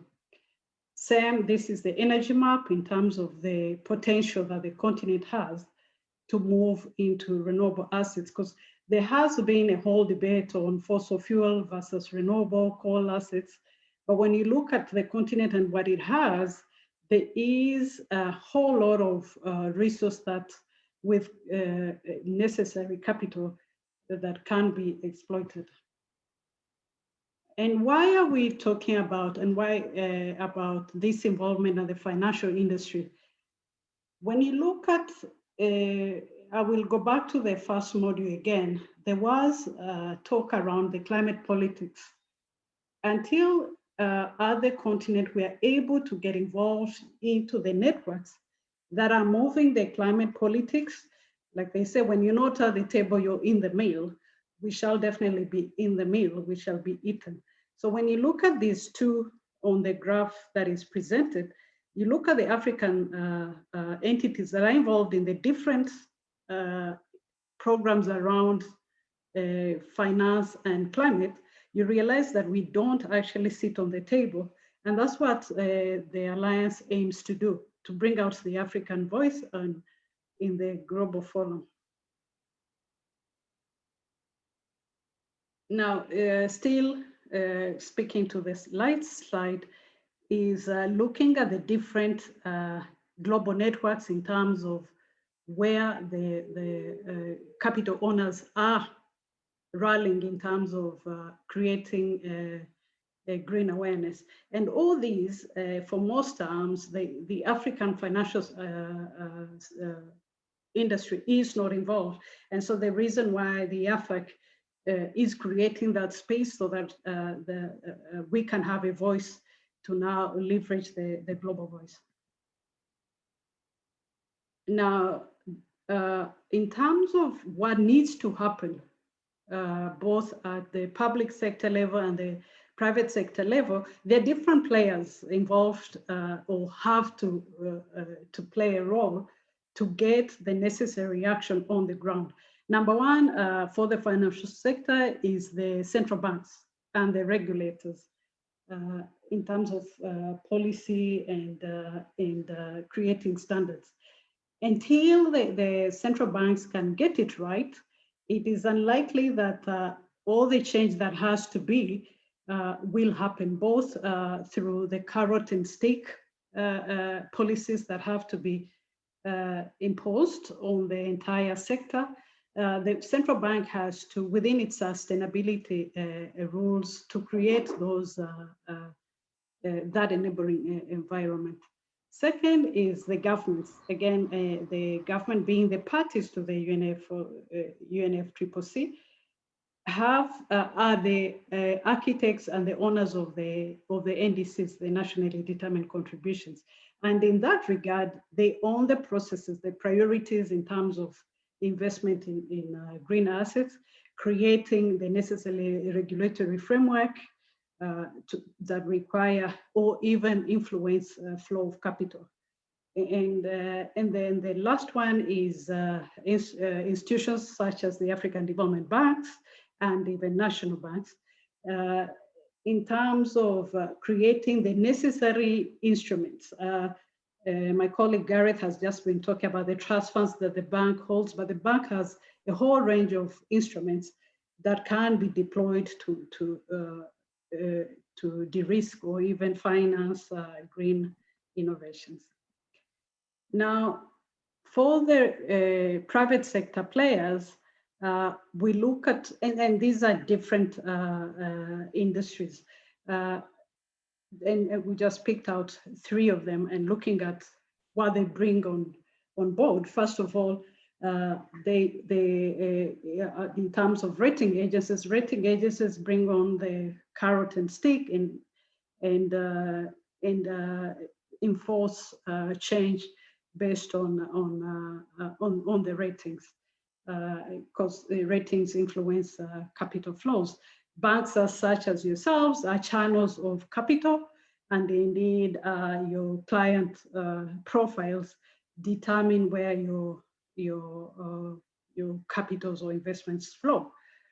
Same with institutional investors. As we've seen, the whole push for green financing comes from institutional investors directing where their capital will go. Now, based on that, that was a background on why the AFAC was created, looking at the opportunity and looking at the challenge. So the next slides we'll be looking into what actually is the AFAC. So the Africa Financial Alliance on Climate Change has an objective of mobilizing the main financial sector owners and providers of capital to support the deployment of green finance for climate action in Africa. Ideally, as I mentioned, it's not a trust fund, it's not a project. It is the network that will aim to bring all members of the African financial sector to have that voice, to come up with rules that look inwards. Because oftentimes, if you look at what is now the disclosure recommendations, the TSFD, it is really based off an industry that is not African. And so what AFAC aims to do is to come up with tools and standards that speak to the African context. So looking at it, number one is knowledge sharing and awareness building, what this workshop is about. And two, to start to mainstream climate risk mitigation, mitigating financial instruments and technologies i.e. have your portfolios criteria based on this. And then number 3, looking into climate risk disclosures, again, based on standards that best fit the environment.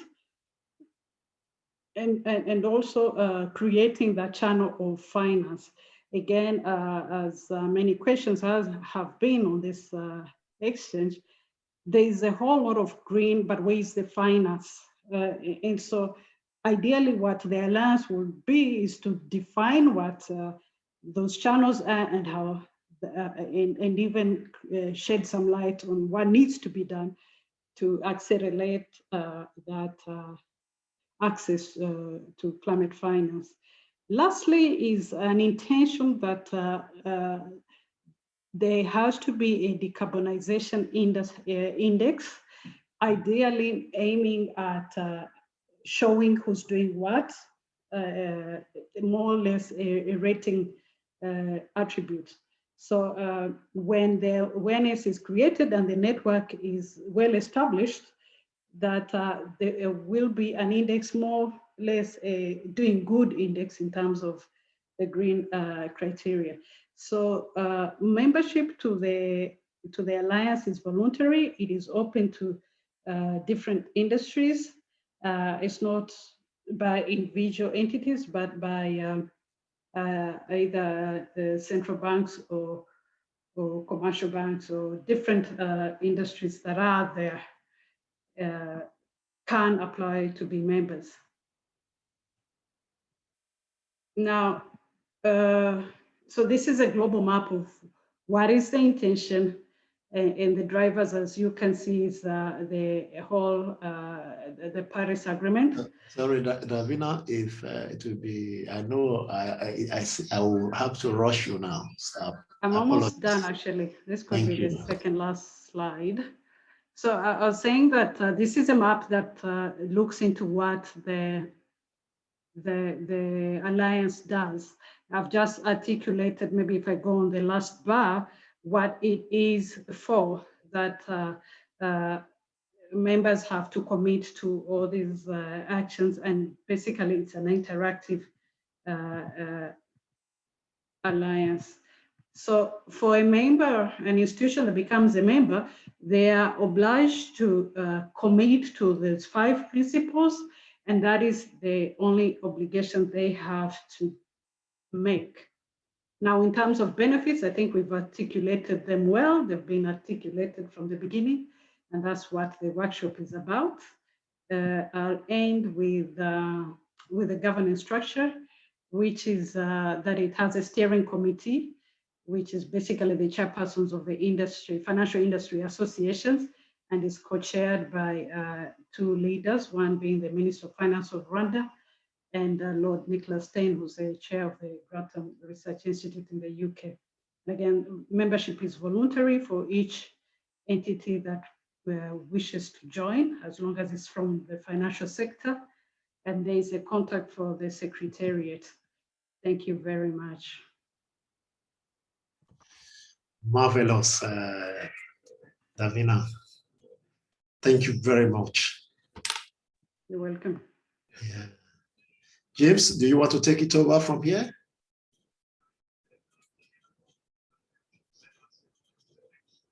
James, we still cannot hear you. Okay, please, ladies and gentlemen, let's use the remaining time to pick questions. And I think in the chat box, there are some questions. Garrett, I don't know if you were able to pick any of them in the chat box there.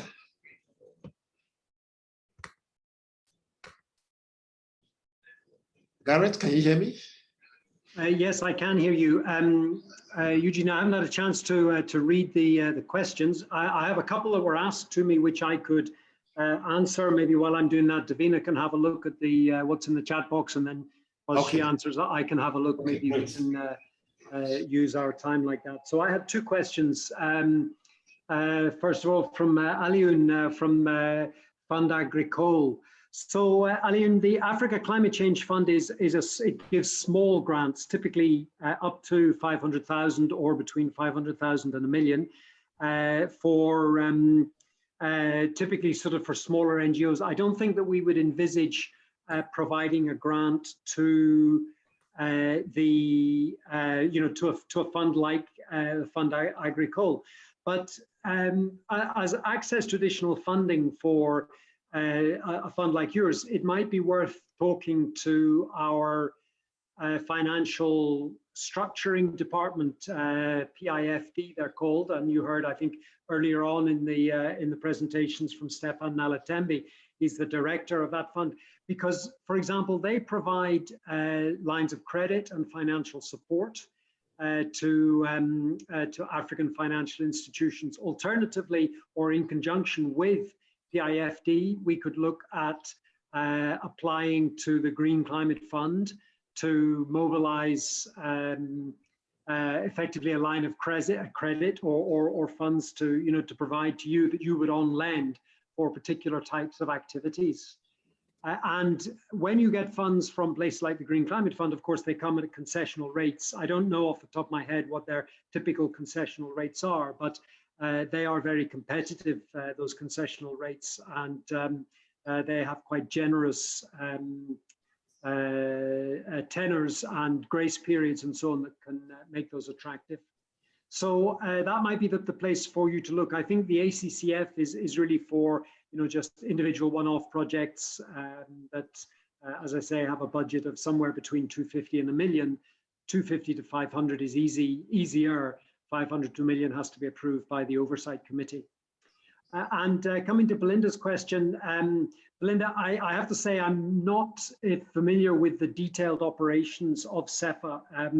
I do sit on their committee, which means I'm involved in in approving the projects that they finance. But I don't have a good enough overview of their portfolio, nor specifically of their engagement with the feed-in tariff programs that you mentioned.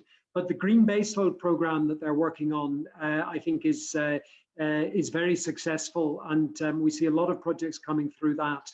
Areas where they have less activity at the moment is typically in the in the energy efficiency component, because as I'm sure you know, energy efficiency projects are quite difficult to do because often you don't own the building where you make the investment, and that complicates the what happens to your assets and getting them back if you need to and so on. So there are challenges around energy efficiency projects, and I think there's some interest in working to establish ESCOs and support these companies that that can operate through the provision of energy efficient solutions.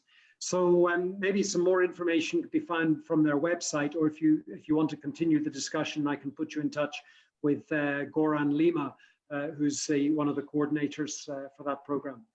So with that, let me hand back to Eugene, and then I'll take a look at the questions in the chat, see if there's anything I think I could answer. Thank you very much. Thank you very much, Gareth. Excellent. While you are taking a look at those questions, I think there's a question for Davina. And one of the questions there specifically says, my question, do you have a plan to integrate national development banks, as they are very important institutions in financing development projects in the country? For example, in Ethiopia, the Development Bank of Ethiopia is a very influential financial institution for financing the private projects, and it is directly related with climate issues. Davina, I don't know whether you want to answer that or Gareth will take that, but there is another question specifically. Right. Okay. Yeah, go ahead if you want to take this. Specific on AFAC, I would say that membership is voluntary. Yeah, as responding to Baye's question on the national banks, as I'm assuming it's related to membership of the AFAC. And so ideally, yes, because membership is voluntary for all financial sector. Actually, our first members are the Association of Insurers. So anybody in the, any entity in the financial sector is welcome to apply to join. Thank you. Thank you. Garrett? Yes, Eugene, let me come in on a couple of questions from the chat that I had a look at. So Rantiola Akinola asked about accessing support for countries that are close to coastlines. So this is certainly an area of great interest. And for example, we know that improving the management of mangroves is particularly important for coastal protection. And we have some interest in mangrove activities through the adaptation benefits mechanism. That was on the very last slide that I presented, where we're trying to create that fund. The Africa Climate Change Fund could well support activities associated with mangroves because they have strong community benefits, most likely strong impacts on women because of their relation to firewood. I know in Benin, one of the projects we're looking at, I think the ABM project, is about the use of mangroves for making salt. And the women are very much involved in cutting and collecting the wood and producing salt from evaporating the seawater. And there are obviously different and better ways that we could do that. So that's an example of a project. And we also have another, well, it's actually a project which is funded by the GEF, which can provide support for adaptation projects. And we just recently approved a grant actually to the bank's water department to look at the management of low-lying coastal cities to help them build and strengthen their water resource management plans and disaster response plans and so on for flooding. So lots of opportunities to look at adaptation for coastal areas. And I know Nigeria is also coming forward with issues around flooding for Lagos and so on. And the second question then that I saw was from Oyega, again about Nigeria, and saying that Nigeria wasn't represented in the lists of projects for the Africa Climate Change Fund. And indeed, Oyega, I mean, of course, many countries were not represented there. It's a small fund. There are 54 countries in Africa, so it will be some years before we can do a project in every country. But it's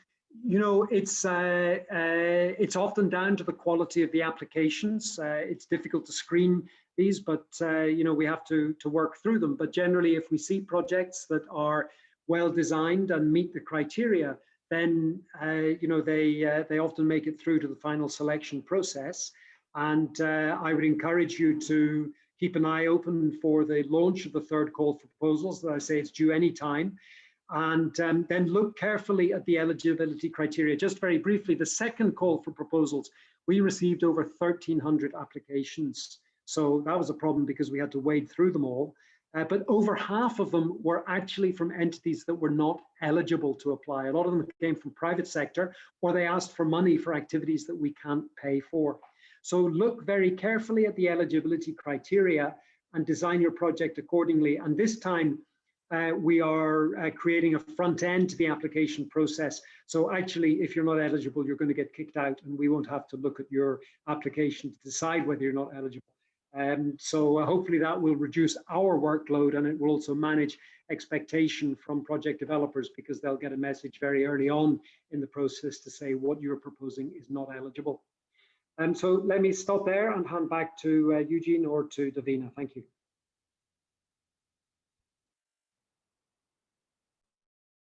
Thank you very much, Garrett and Davina, for those excellent responses you just gave to those questions. I cannot see any other one other than this question. Thanks for the presentations.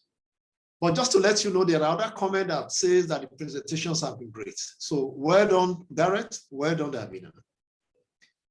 And this person says, thanks for the presentations. They have been very informative. And then he goes on to ask, how do we assess the business carbon footprint toolkit? Just to quickly say, we will give you further information on this, ladies and gentlemen. Thank you very much. Do we still have any questions? Candidia, you are raising up your hand. We will actually appreciate if we if you have any question, just cripple it, because when we give room for people to speak, it takes, sometimes the discussions become winding. If we can just go straight to the questions without really, let's call the rhetorics more like, and then go to the questions. That would be very helpful. Khadija, please go ahead.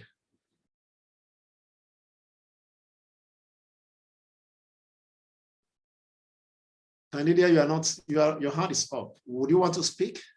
Est-ce que vous m'entendez? Okay, please go ahead. Est-ce que vous m'entendez? Yes, loud and clear. D'accord, donc j'y vais assez rapidement. Donc ma préoccupation se situe au niveau de la réponse apportée par M. Gareth Phillips sur la prise en compte de projets de femmes, notamment dans la consommation du bois et des effets potentiels sur le climat. Et en la matière, est-ce que dans le secteur de la pêche, donc de la transformation des produits de la pêche, cet aspect est pris en compte par les projets qui seront soutenus par le fonds? Je vous remercie.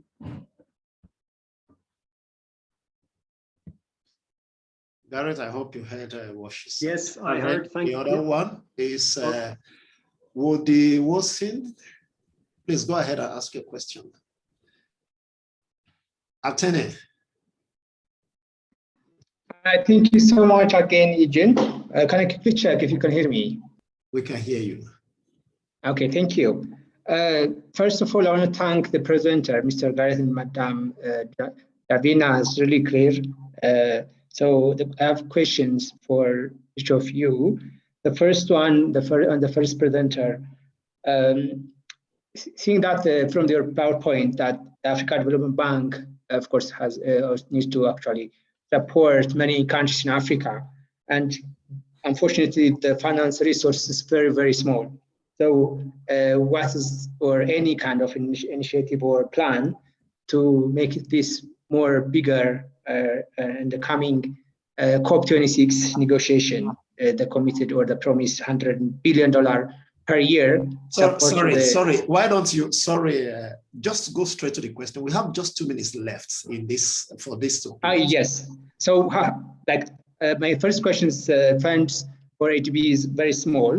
So, is there any plan to have more access for finance to support many African countries possible? And the second question is on a capacity issue. Many African countries have a capacity issue to access competitive climate fund, like you said. For example, Ethiopia, so far, I think they are accredited to run up to 50,000 USD, I think, per year. So I doubt also many countries may have also similar situation. So capability to access the fund, isn't it? The capacity. Yes, capacity and also access more funds. And also any plan from AdB to support this. Thank you. Thank you. Gareth, you want to? Yes, Eugene, thank you. Let me quickly respond. So to Khadija, your question about fisheries and women, this would be a very interesting sector for the Africa Climate Change Fund. I'm sure there are many areas where women are under pressure in this industry and are being exploited in one way or another. We see, for example, the need for cold storage for preserving fish and for increasing their shelf life, for example, to improve nutrition, to reduce wastage. Many very interesting areas about sustainable management of fisheries, the sort of blue economy issues around seagrass and carbon storage. So I think a lot of interesting areas where you could look to seek funding from ACCF for support to develop a project in those areas. And Wanda Wasson, on your questions around increasing capacity, of course, we all want to get more money from the donor countries. It's not that straightforward. They're all also having a tough time, and we see from the UK, which we had great hopes for the COP, but they've reduced their percentage of of ODA, and their economy has also shrunken. So their overall budget has reduced quite substantially. So it's very difficult to access funds from the donors, and we are trying to come up with creative ways of leveraging more finance, enabling the bank to borrow more money and so on. But at the same time, many of the regional member countries are restricted on how much they can borrow because of the stress that COVID has placed on them. And as I'm sure you'll have heard in the news, you know, the debt stress on African countries is growing again. And we need another round of debt forgiveness or debt for climate swaps, debt for nature swaps, and so on. So there's a lot of work to be done to try to increase the money that's flowing and help us get to this $100 billion target. And I can assure you, we're working very hard on that in the African Development Bank, and I think our colleagues in the donor countries are also focusing their attention there. Thank you very much. Thank you. Just to quickly ask, does AfDB support or give grants for establishing green banks? Eugene, that's Uganda a Development Bank is yeah. interested in establishing one. Would you be supportive of this? We have a program focusing now on helping to create green banks. We recently published a report, a scoping report on green banks in Africa. If you search AfDB Green Bank Scoping Report, you'll find it. Under the very last item I spoke to on my slides, the African Adaptation Acceleration Program, where we want to create this fund to do a range of things. One of the things included in that work program is to mobilize funds to, first of all, to create and build capacity for green banks. So that means starting with an existing institution usually and helping them build a governance structure to operate as a green bank. And then we also want to raise funds from donors and the GCF and co-finance that with commercial funds from the bank to actually then capitalize green banks that can work at a national scale, because when you have national financing institutions, they can do things that international funds can't do. For example, they can work in local currencies and so on, and they have a number of advantages. So yes, we have an active interest in developing green banks. Thank you. Thank you very much. I think the questions continue to come, but we'll have to draw a line against this, any other one that comes. Please, in just a few remarks, respond to this. Ladies and gentlemen, just give us an extra 3 minutes and then we'll be done. Does the bank or any of its partners have any opportunities or secondment programs for employees in climate finance departments of national DFIs, which are aimed at building capacity through employee hands-on experience? Secondment. Would you want them to come? We have, the bank has an intern program. It is, as you can imagine, highly competitive, and it's not, you have to go through a formal process. It's not something that we have the ability to, to organize ourselves. There's also the YP program, Young Professionals program. We're just going that runs once every 3 years for young professionals up to the age of 30, I think. So these are our sort of areas where we can interact directly. In terms of seconding staff into the bank's operations, it's not something that we've explored before. We have partnerships. I'm not aware of situations where we've had secondees coming in. The problem from our point of view is that it's a kind of catch-22. It'd be great to have a secondee who could come and do some work, but often the amount of work involved in arranging that and then managing that person can also be overwhelming. And we're all quite stretched in terms of our work. Of course, you may be aware, climate change is very much on the agenda, and we are being called for input from all quarters. So what I'm saying is it would be great to have secondees, but I think it's probably not very feasible to try to arrange it. There is a program some of you may be aware of called the Climate Finance Access Network, CFAN, run by the Rocky Mountain Institute in Colorado. And they are just now running a program, putting together a program to build expertise amongst climate finance experts. And they are proposing kind of a 1-year program of training and very short placements, supported placements in financial institutions, and trying to build up a cadre of professional climate finance experts. So if you're interested in some sort of capacity building activities like that, you should search for CFAN, CFAN, and look at the program that they have in place. Thanks. Thank you very much, Garrett. Thank you very much, Davina. And indeed, Belinda and Sarah, we are quite appreciative.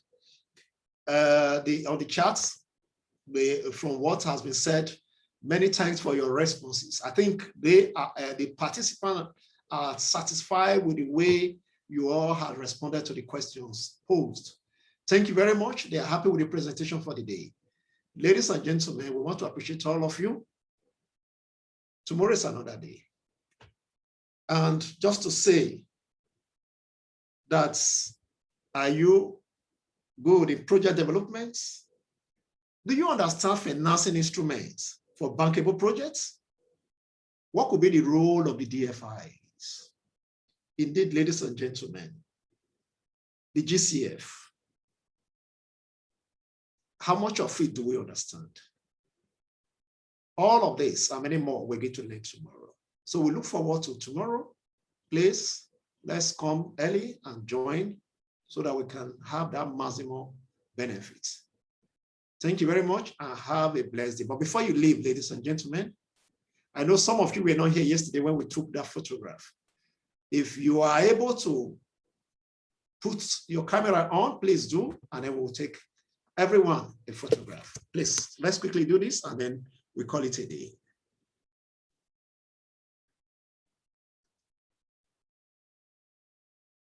Just click your camera. Some of us are yet to. Canidia, Atene, you want to do it? Dennis, Fade, Mamadou, Aliu. Let's put our cameras on.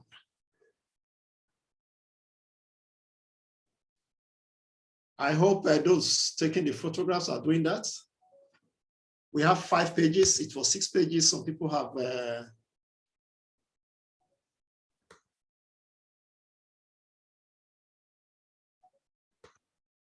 Okay. So have a. For the remainder part of the day, please enjoy it. Bye for now. Thanks, Dr. Isma.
Picture, I'm waiting.